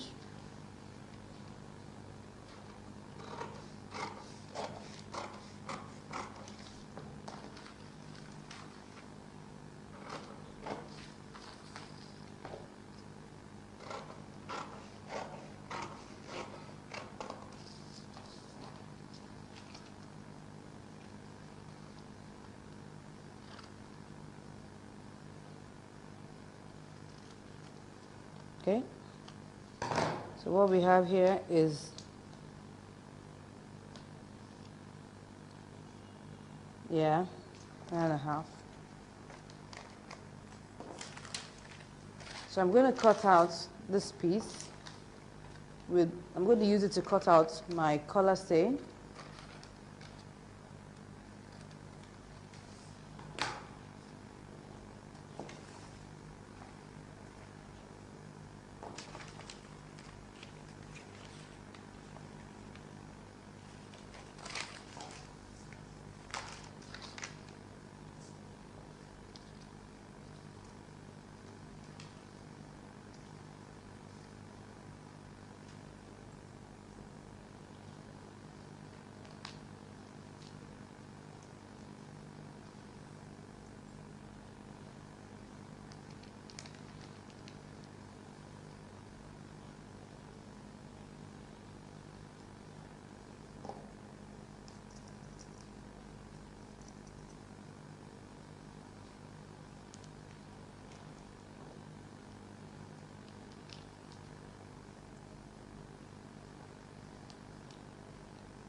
Okay, now we've cut it out. What we'll do next will be to iron it on top of our fabric, and then we'll meet at the machine to sew it. So now we have ironed it out on our fabric, and we have cut out our seam allowance around it, and we have also cut another piece that will be underneath it like that. So I place them together, and I'm going to sew the top alone for now.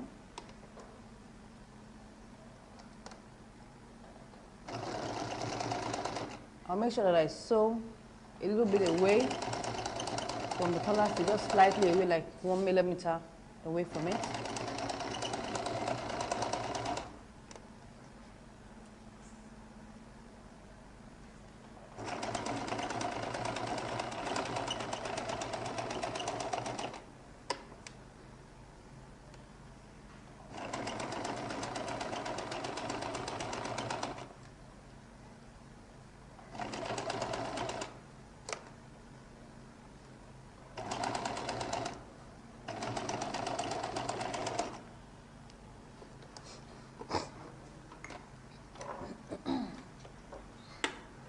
So I will notch it all the way.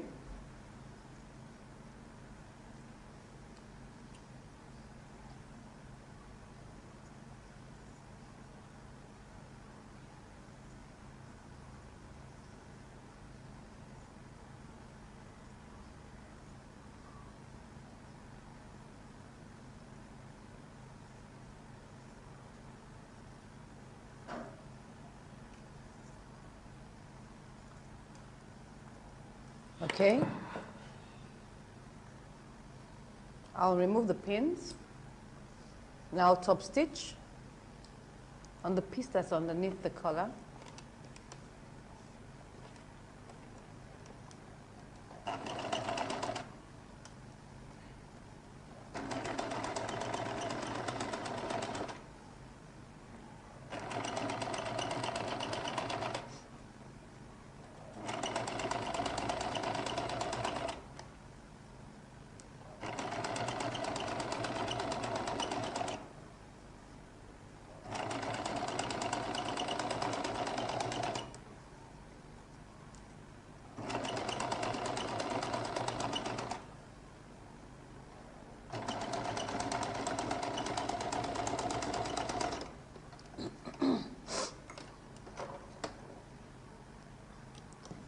So I just cut that off there. So I'll now turn this, stitch this one down properly.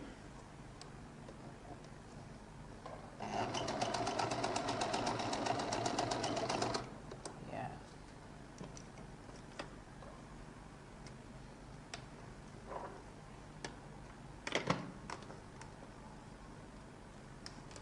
So I'll now take this part and turn it down this way and sew off this place. You can see that it's already been sewn down here. You can see that here. So I'll now sew this place. That's the edge of the collar.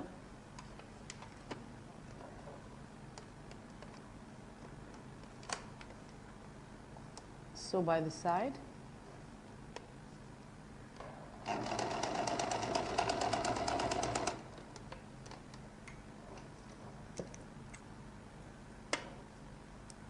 Remove the excess.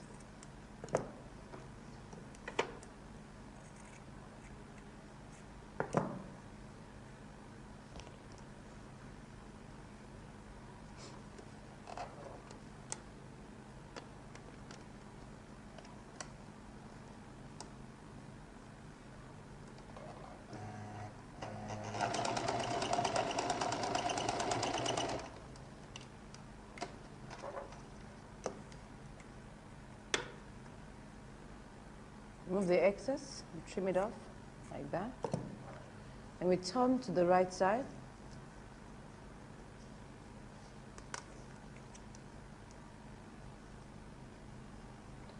Use the edge of your scissors to, oops, I did that too much, so I have to stitch that back That's what happens if you poke it out too much.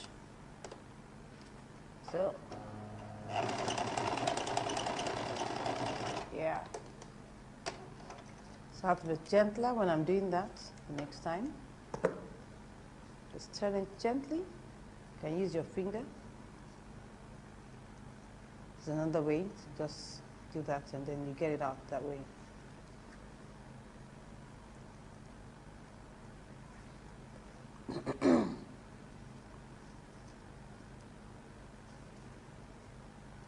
Don't see that? So I'll just use my pins to hold it down.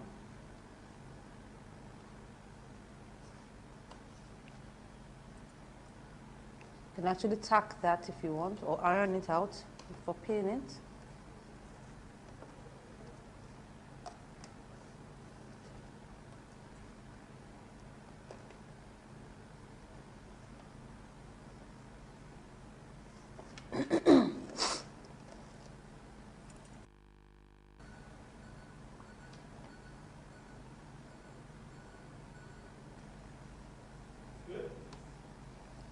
So I'm pinning it there. So keep on pinning that way.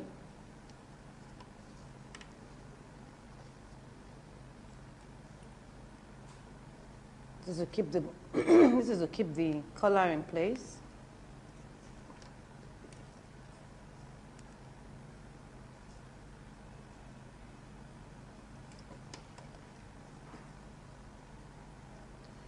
So you can see that because of the way we pinned it, we have a little excess coming out from underneath it.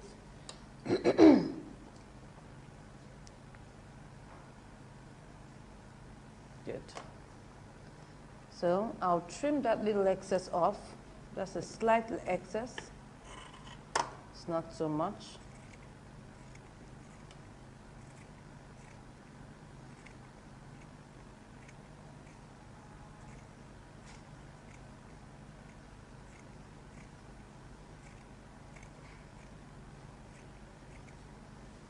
Okay, so after trimming that, I'll now check the edges to be sure that it's equal, because you don't want one looking longer. This looks slightly longer, so I'll trim a little bit off that,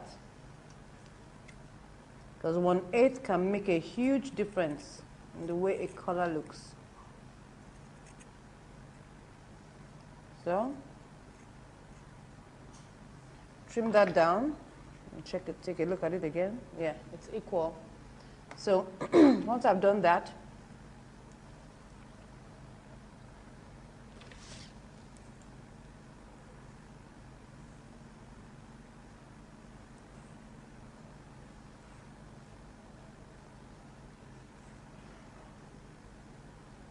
okay, that's giving us what we want. So I'll get the midpoint.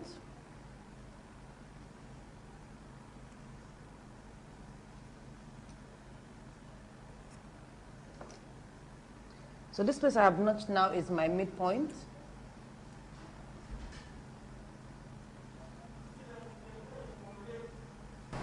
So now we've pinned this up like this, and we've gotten the midpoint. So the next thing is that we'll get the midpoint of the neckline too.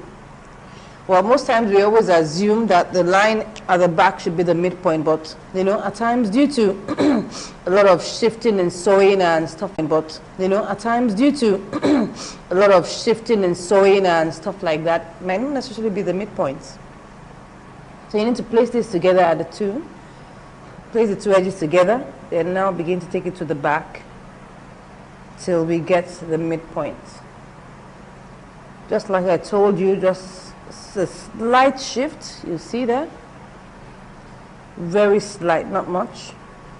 But like I always say, 1/8 of an inch makes a whole lot of difference. You can see that this is the middle, and this is where my center is. It's just like 1/8 of an inch difference. So I need to use that point as my midpoint. You can see that this is where my notch rests, just like 1/8 away. It doesn't matter. Just ensure that you get it as accurate as possible. So I'm going to turn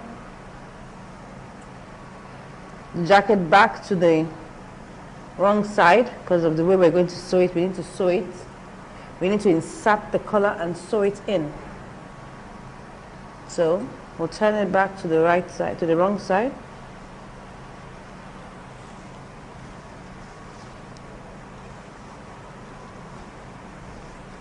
We're almost done.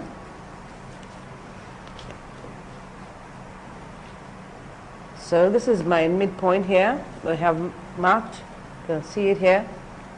This is how it's going to be. The collar is going to sit this way. This is how it's going to sit all along the edge.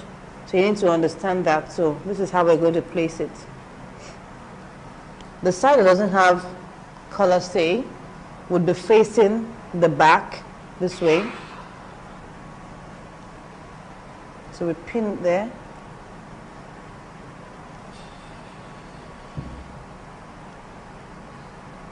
So once we pin the middle, we now begin to pin it all the way to the sides.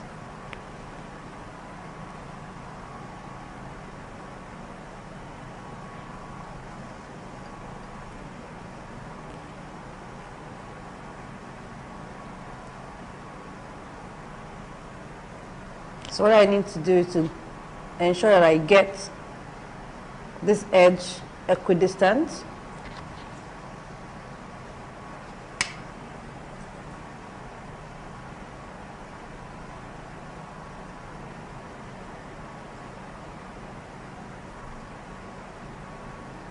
Okay, I'm just trying to ensure that it comes out equal by the time I finish sewing it.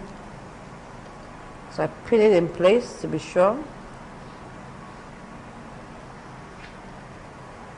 I'm trying to get from this edge 1/3 of an inch. I'm getting from here, I've got my 1/3 here. So I go right away to ensure the same at the other side.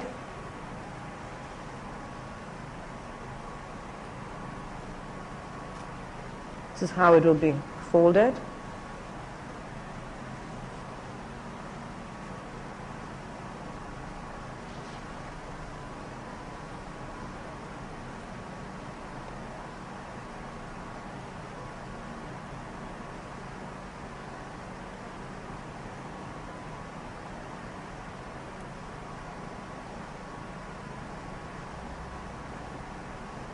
Okay. I've gotten it equal now. So now pin it in place.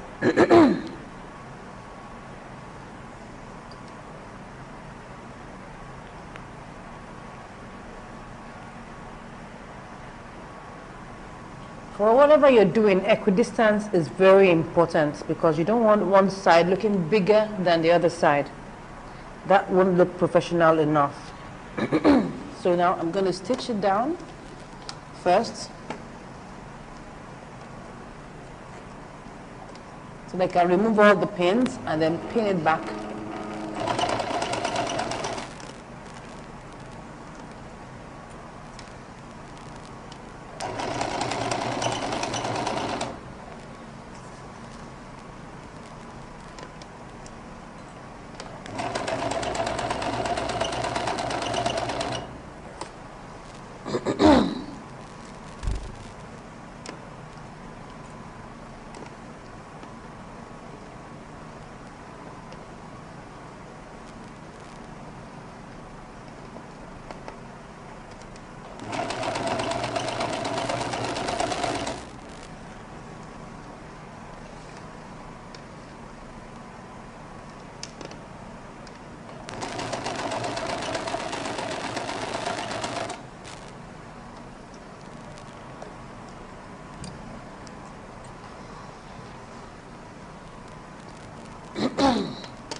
Okay, so now I can remove my pins and pin it up properly.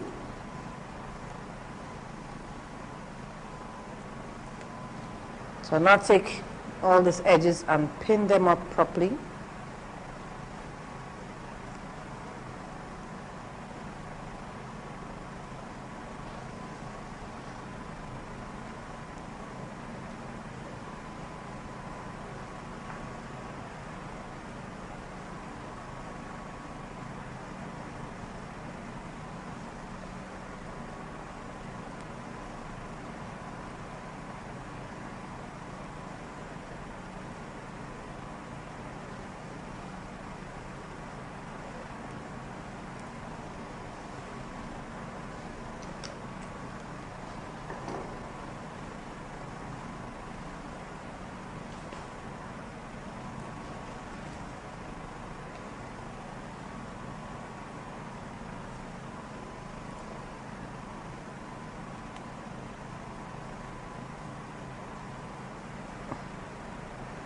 So now we can now stitch it once we're done with pinning.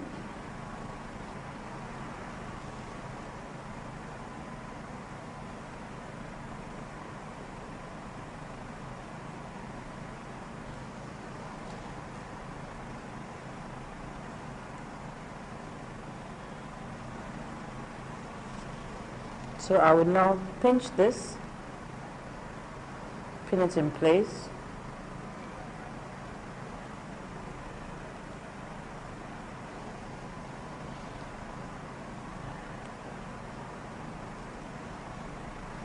Okay, now we can sew.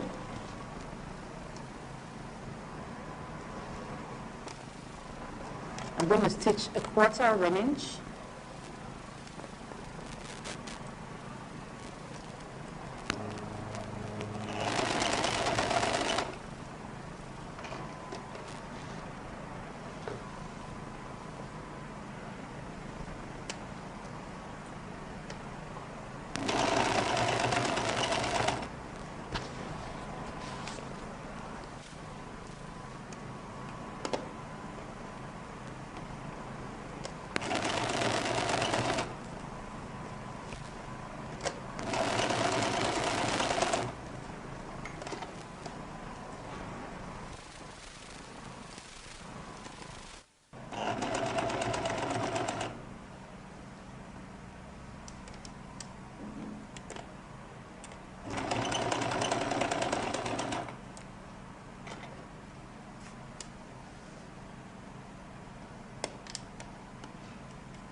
So now that we've done this, we've sewn it all round the neckline.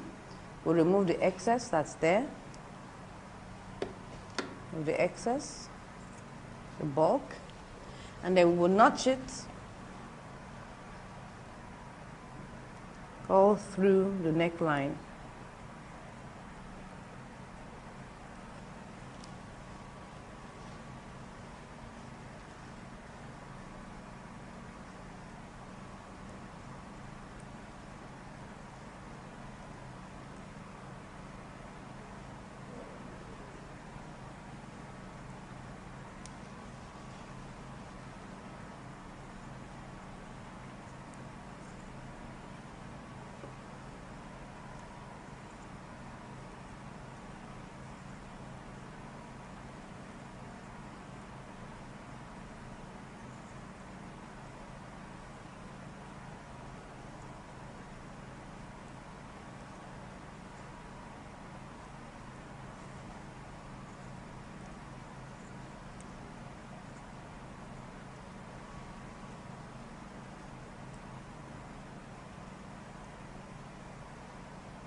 So we're going to turn it back to the right side. We're going to turn it through our armhole.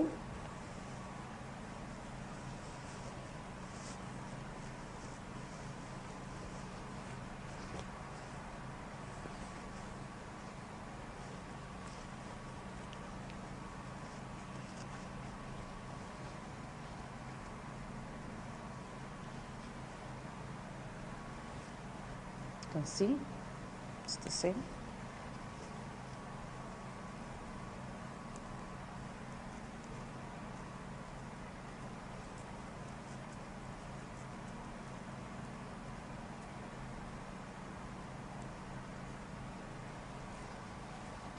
So we have sewn the edges now. You can see the distance. They need to be the same. Now one more thing we're going to do will be to top stitch together. This, you can see that this is looking bulky here.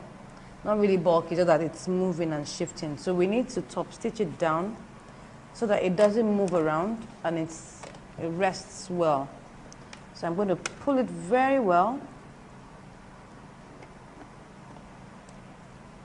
I'm top stitching both layers together. That's the body and the lining. So I'll pin that there. I'll start from like 1.5 inches from the edge of the shoulder and end like 1.5 inches after the edge of the shoulder.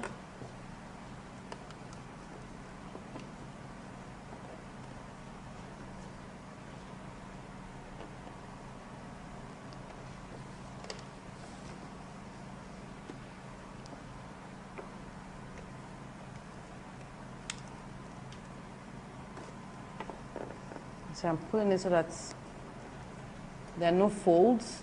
You can iron that out soon so that you're sure of that.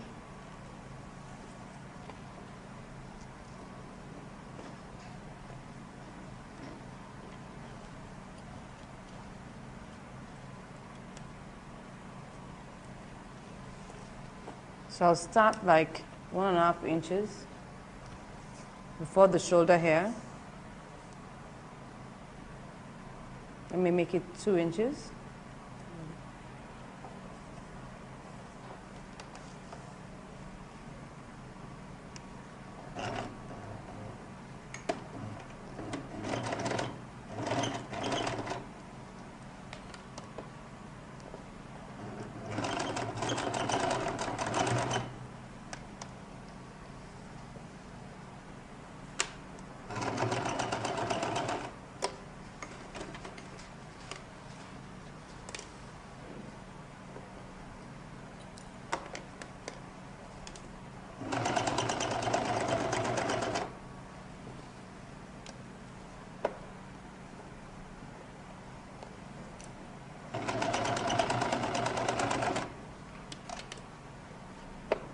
Stop around 2 inches there.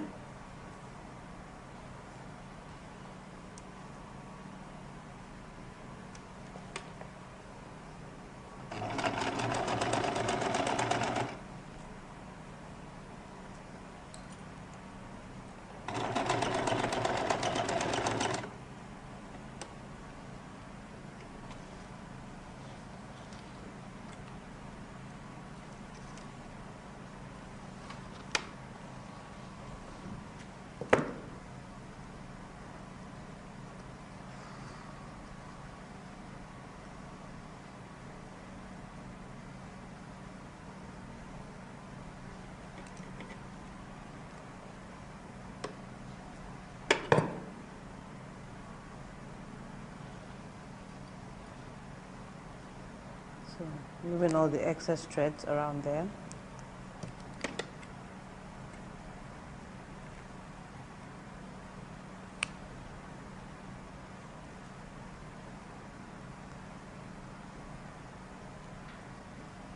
Okay. So now we've sewn it right now.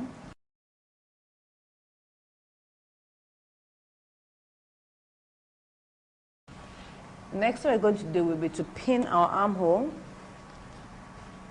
But before we do that, we need to first of all check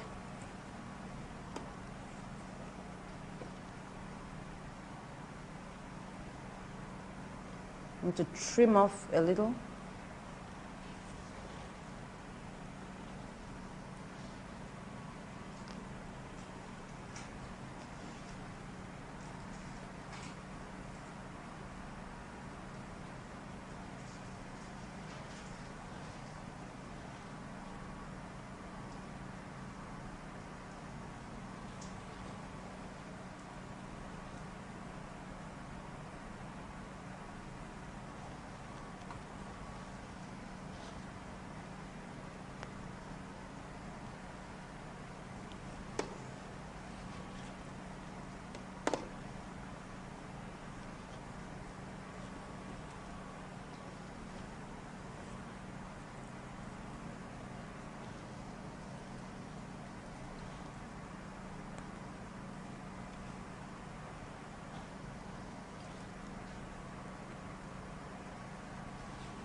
I'll pin the other one to determine what I'm going to trim off.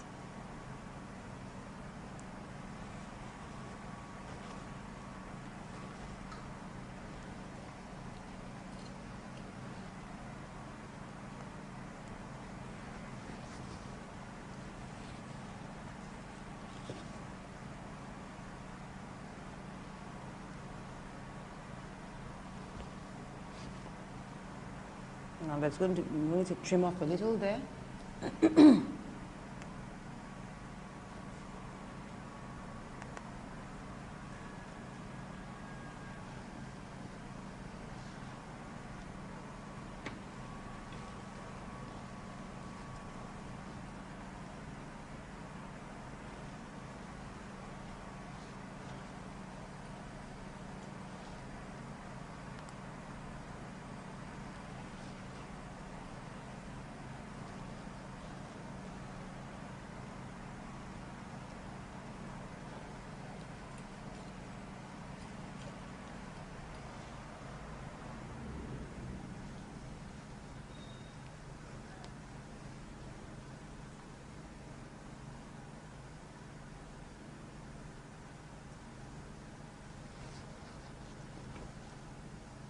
For the back, you need to check the level where the line is.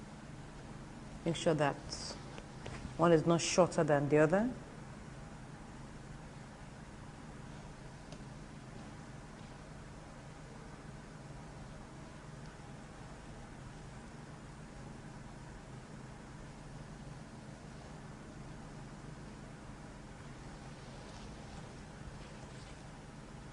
I'll turn it to the wrong side so I can see what I'm trimming very well.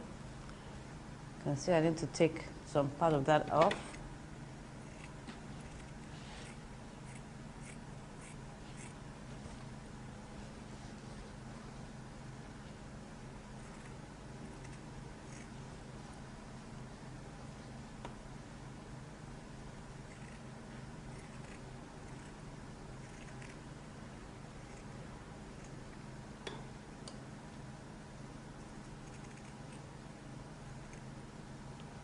So I'll check the back.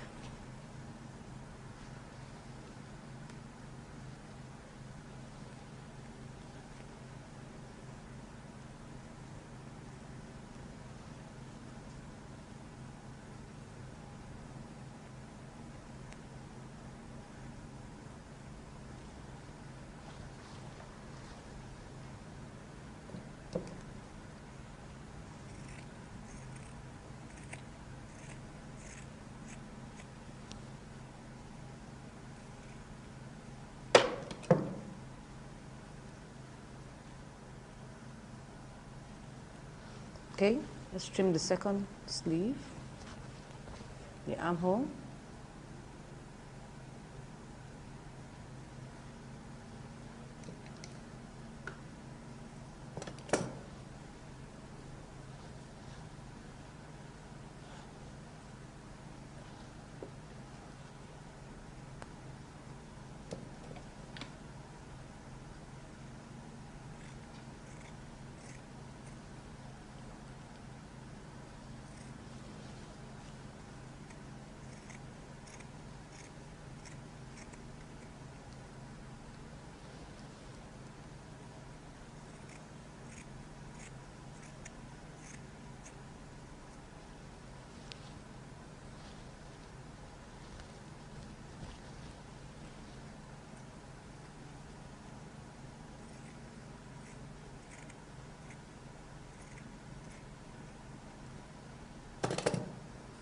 Okay, so we've trimmed it now. The two sleeves are identical.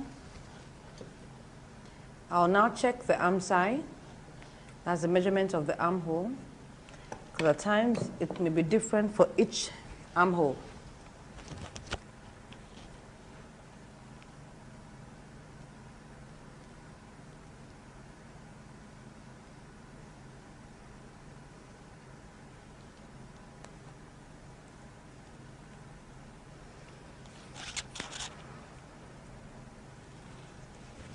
So start from the armhole here, from the armpit region.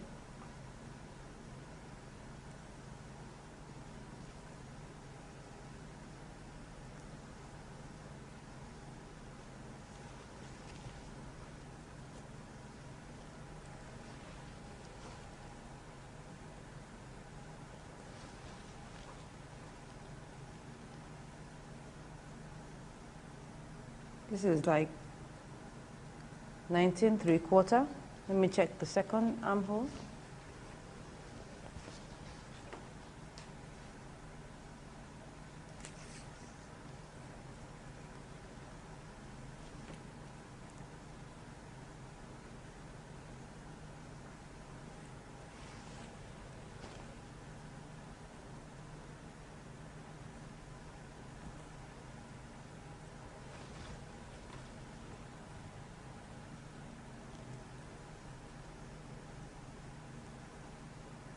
I have almost about the same thing, but this is like 19½.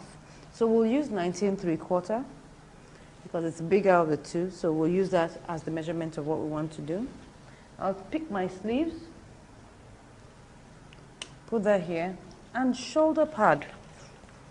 Now, this can be naked shoulder pad. It doesn't really have to be covered up with fabric because we're going to insert it into the shoulder. So I'm going to trim it round. I don't need it to be too big, I just need it to be small.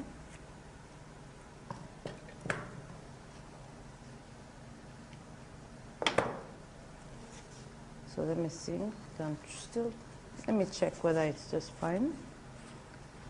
I'll remove the pins at this point here.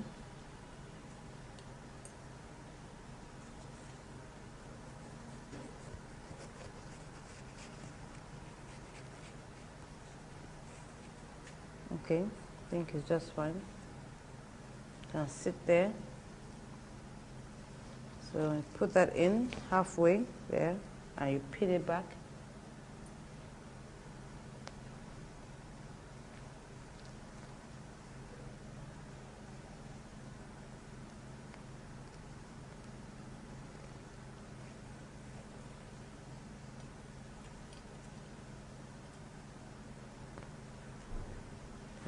Pin my shoulder pad here. I'll put it on the other side.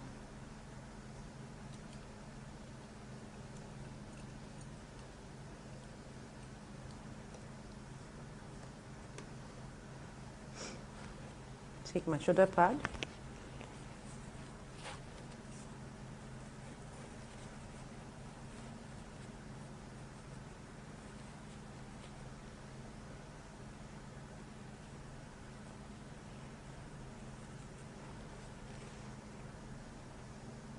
Pin it back.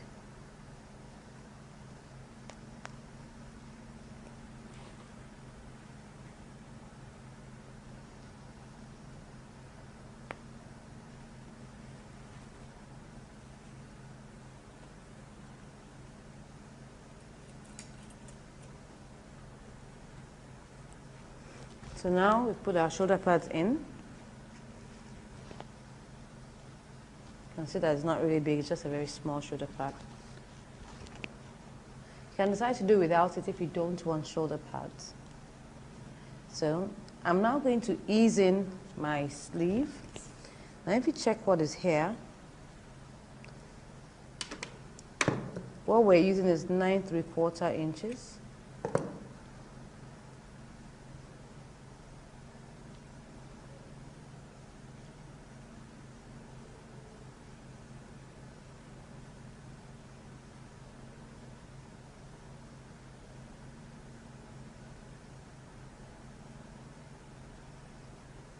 Now we have a little excess here. We're going to ease that in. So I'm going to start by running a few gather stitches. I'm not going to stitch my lining together with it yet. I'll just start from somewhere here.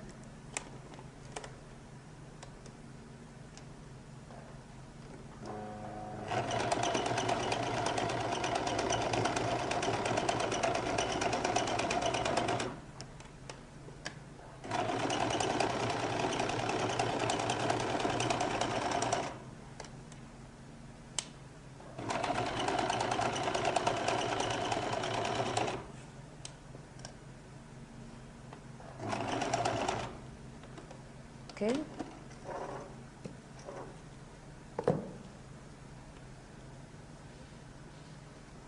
Do the same on the other side.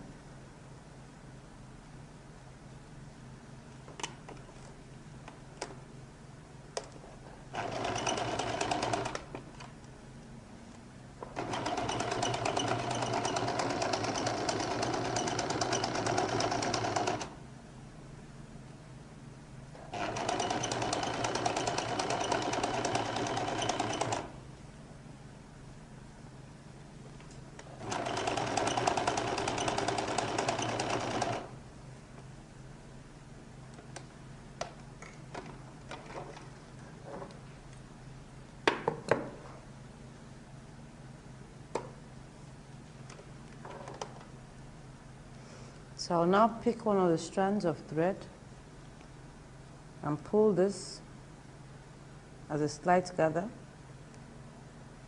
Just slight, not much. You can see, you can barely see it.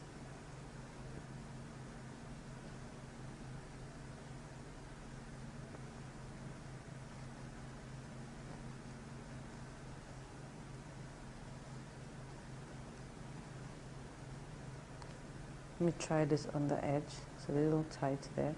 Okay, this one is better. You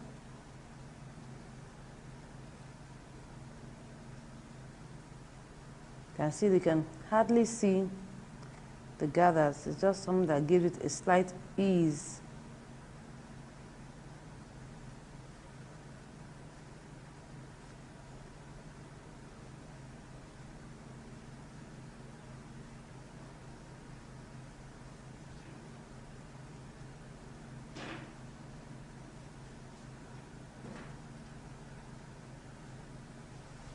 So I'm now going to reduce it to slight, very slight.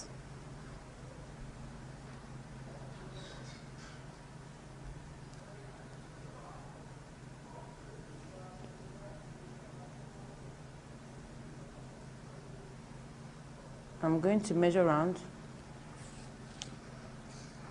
till I get 19 3/4.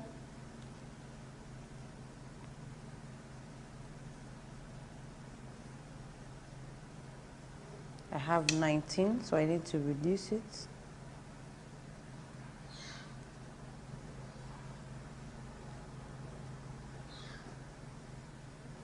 Just to give it that, you know, can you see that very slight puff?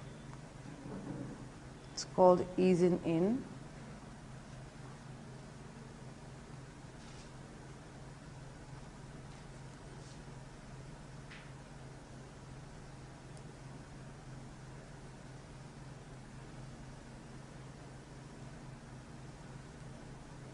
Let me leave it at 19.5.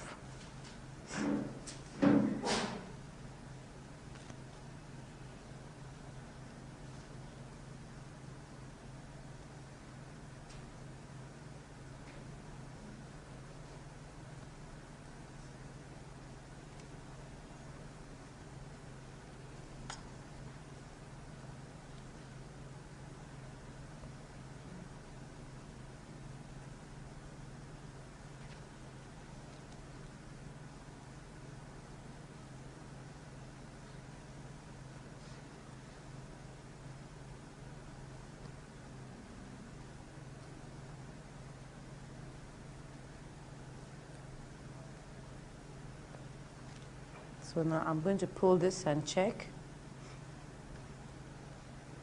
I'll measure it.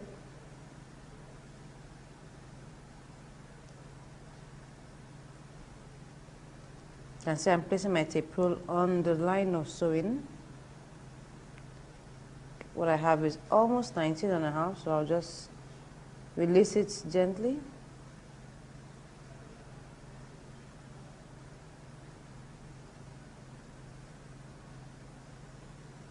You can see how it's just showing a slight puff there.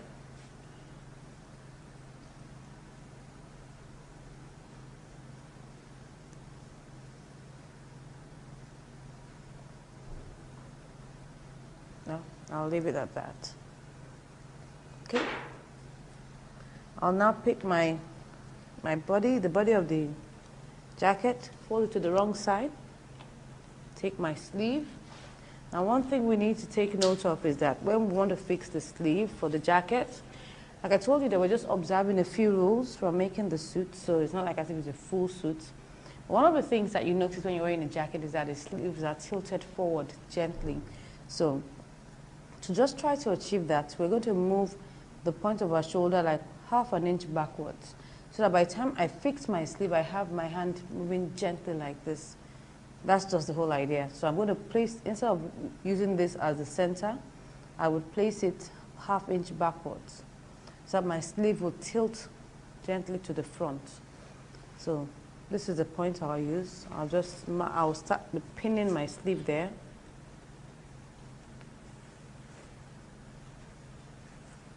So this is the back. So I just take my mark and take it backwards slightly. That's about ½ inch backwards.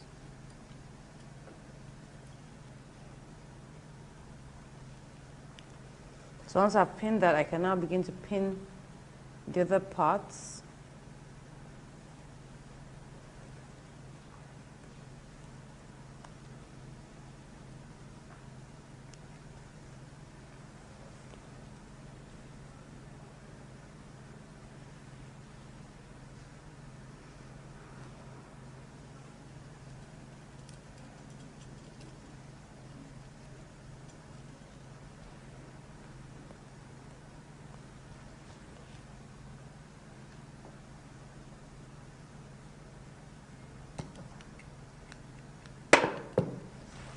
Pin here.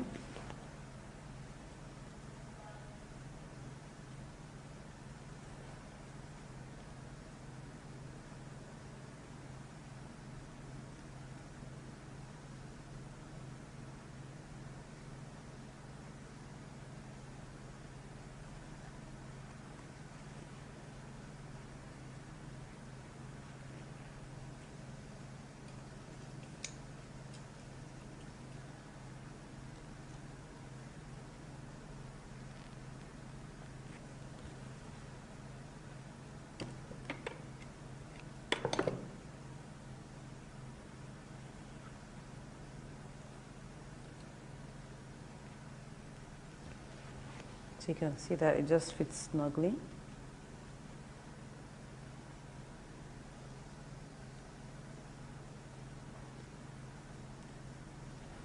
So I've pinned that inside this armhole now. So I'll pin the second sleeve into the armhole. Forget that we tilt it by ½ inch backward. This is my back, so I'm going to put it here.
Okay.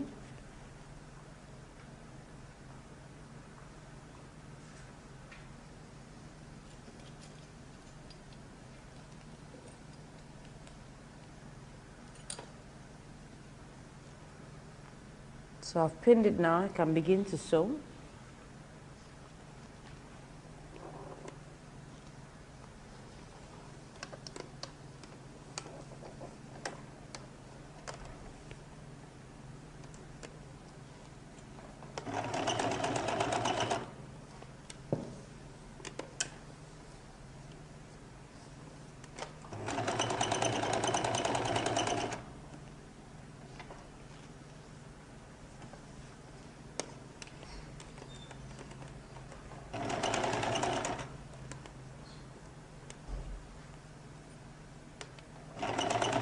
So I'm sewing slightly beneath that line, slightly below the line.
So now we've sewn the sleeve.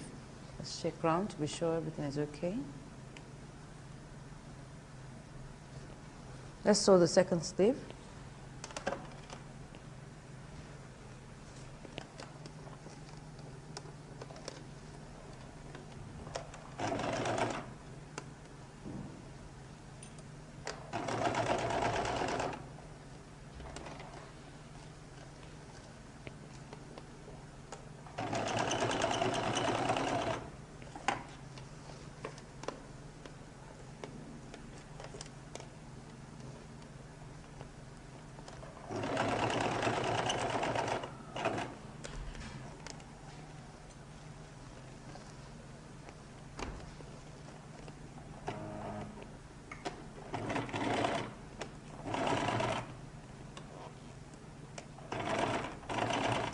Be careful not to allow folds to, to take place as you're sewing.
So we finished sewing the two armholes now.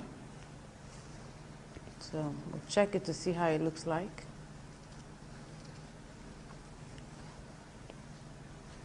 You can see that the slight puff that we left there, just to create space for the shoulder part.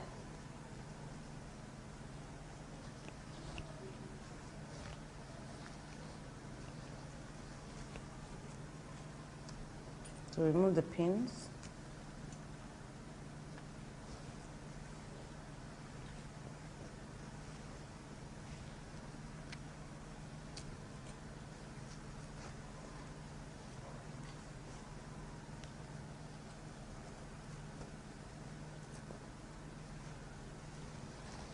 Show that there are no folds.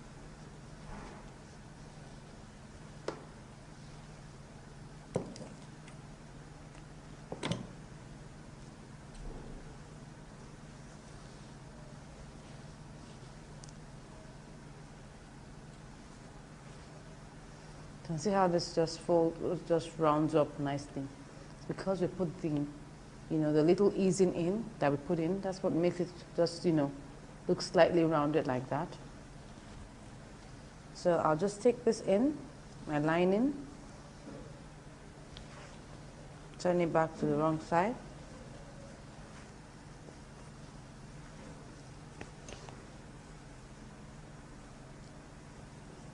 So we're going to use the lining to turn it over like that and hem it down.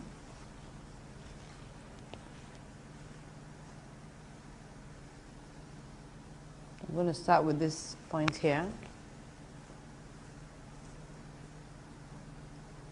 Remember that we have moved it 1/2 inch backwards.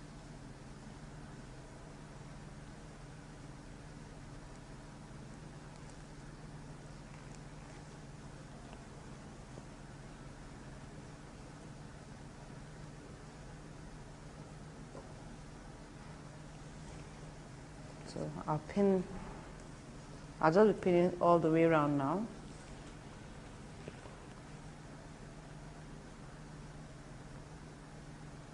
Don't forget that we eased it in gently, so we may need to pleat at a few points. Just put this two like that and pin it down, just to create some fullness at that point.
You want to erase every rough edge as much as possible.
So we pin this one.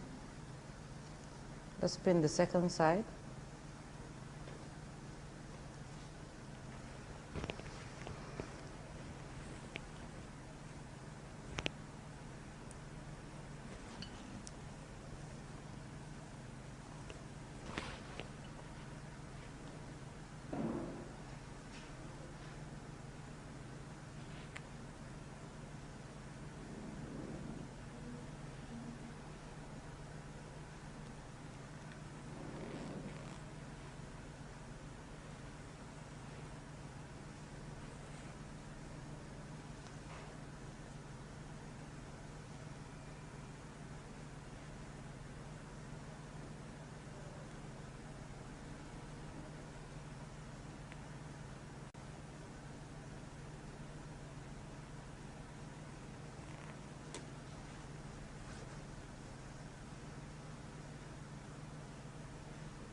Okay, so we have pinned it round now. You can see that we're taking care of all the rough edges. All the rough edges have been taken care of. So we'll pick our needle now and begin to hem. So we're going to use overcasting to hem it. We're not doing slip hemming. You can also decide to do slip hemming, but we're not doing slip hemming. All we just need to be doing is taking it over like that, every half an inch.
So almost done with the second sleeve.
Okay, so now we have finished our jacket.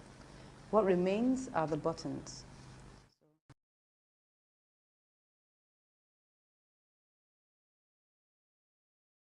We're going to mark out the positions of our buttons. We can put this here and do that.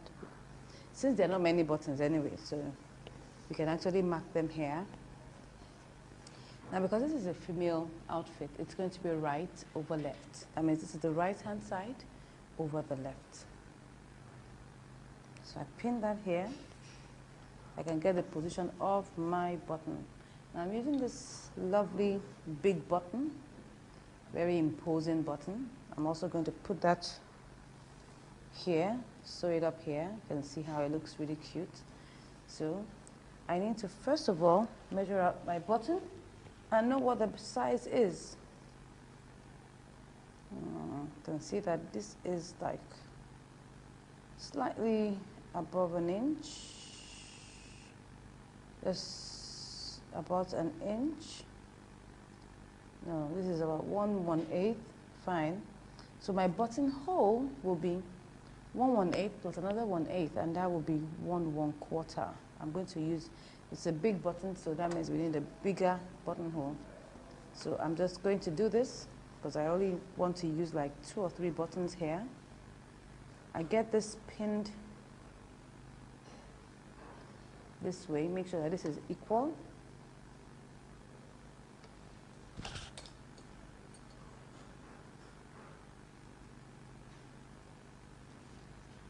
Once I've gotten that equal, I now take this and place it on top of the other, so I can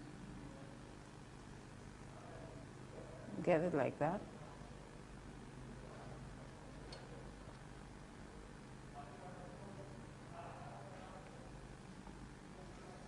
Okay, and I'll just pin it one more time there.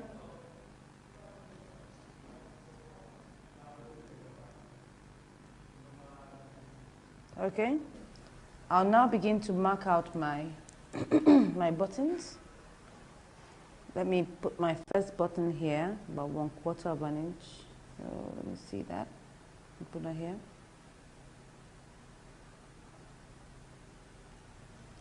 So that's my first position of my button, 1/2 inch away from the edge. I'll make it 1/1/8 instead of 1/1/4. Let's work with that. Next one, I will measure out 2 1/4 of an inch.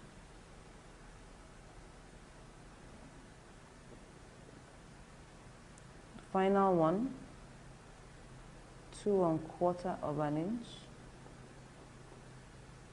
Good, 2 1/4 inches. I'll measure it like that.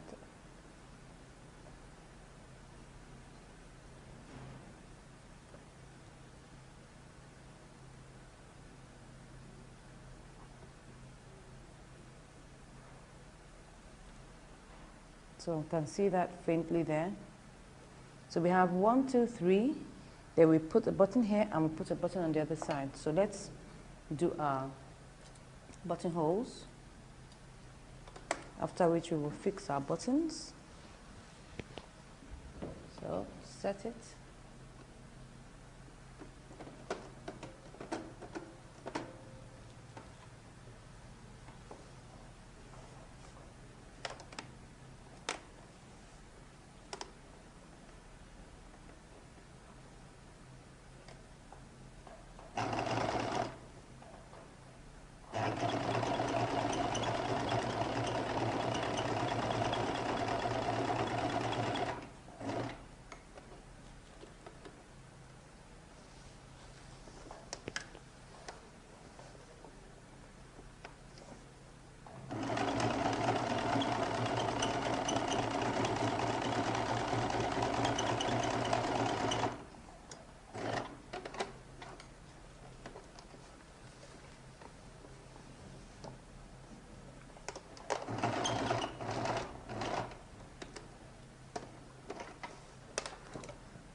Let's do the third one, the third and final buttonhole.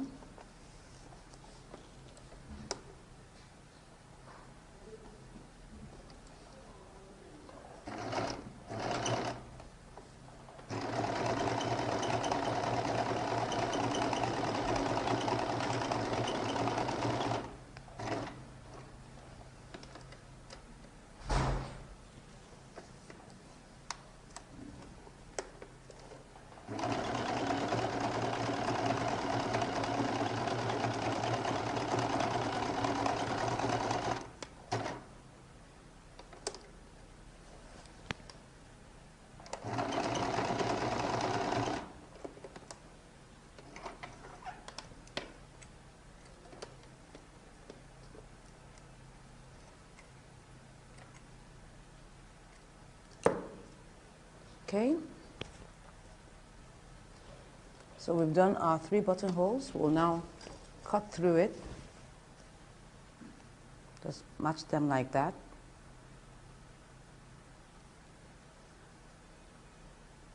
Can use a blade or seam ripper.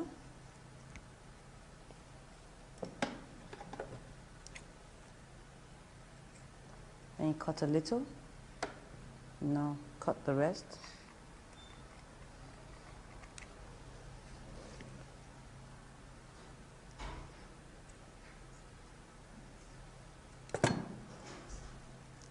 Remove all the excess threads.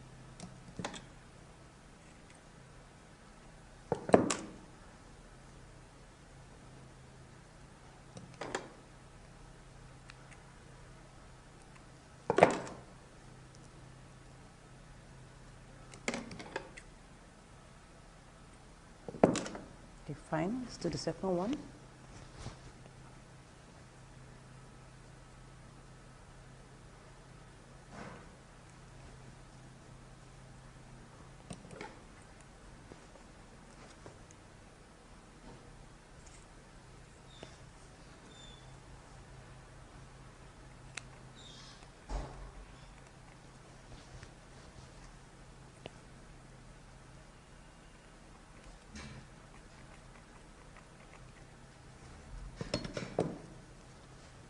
Remove all the threads.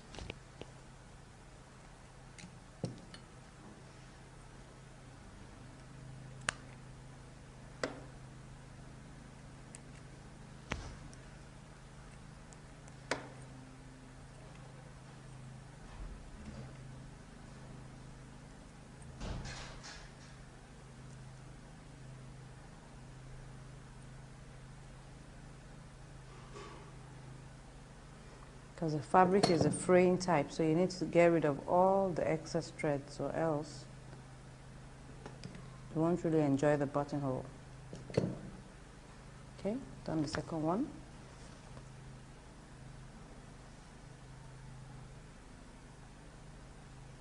The third one.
Okay, so take it back, lay it on top of one another again, and then we'll now get the placement of the buttons.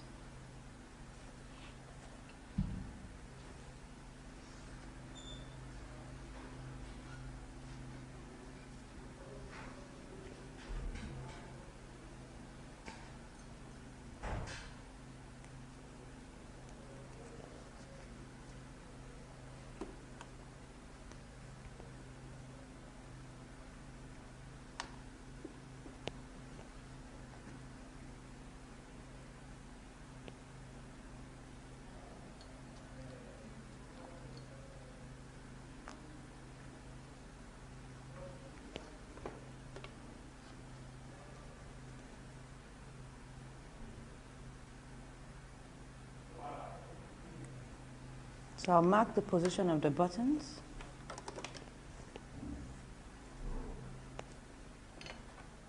So we've gotten the position of our buttons now. So what we're going to sew it now. So this is the position of our buttons here. Now let's begin to sew.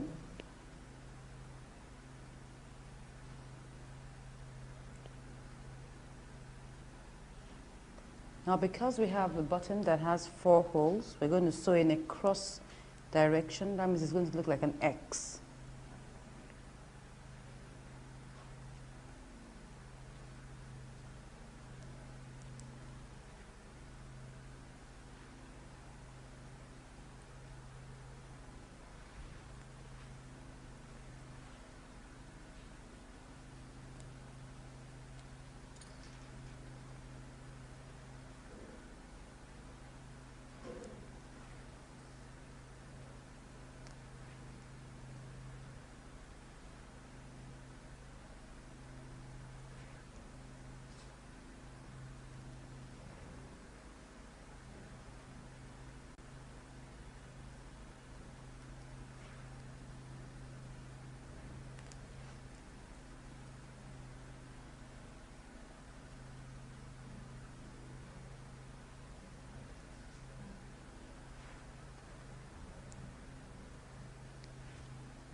So we tighten it.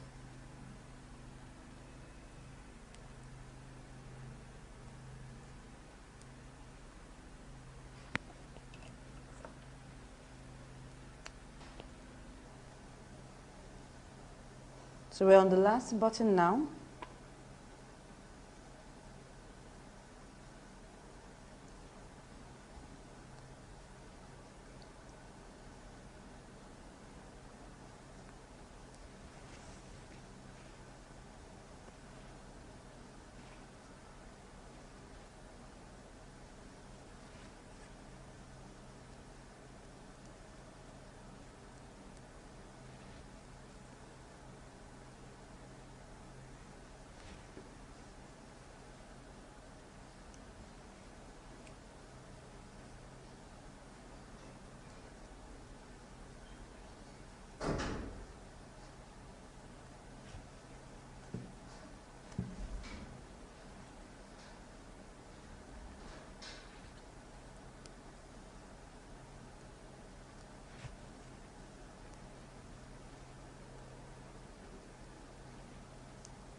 So now we're done. I'll iron it out and then I'll try it on for you to see. So what about this? I'm sure you like what you're seeing. We have actually finished making our lady's jacket. I'm going to model it for you to see. And it's not as difficult as it looks, you know, because when you put in all that effort, you will surely come out with results. So why don't you grab your drafting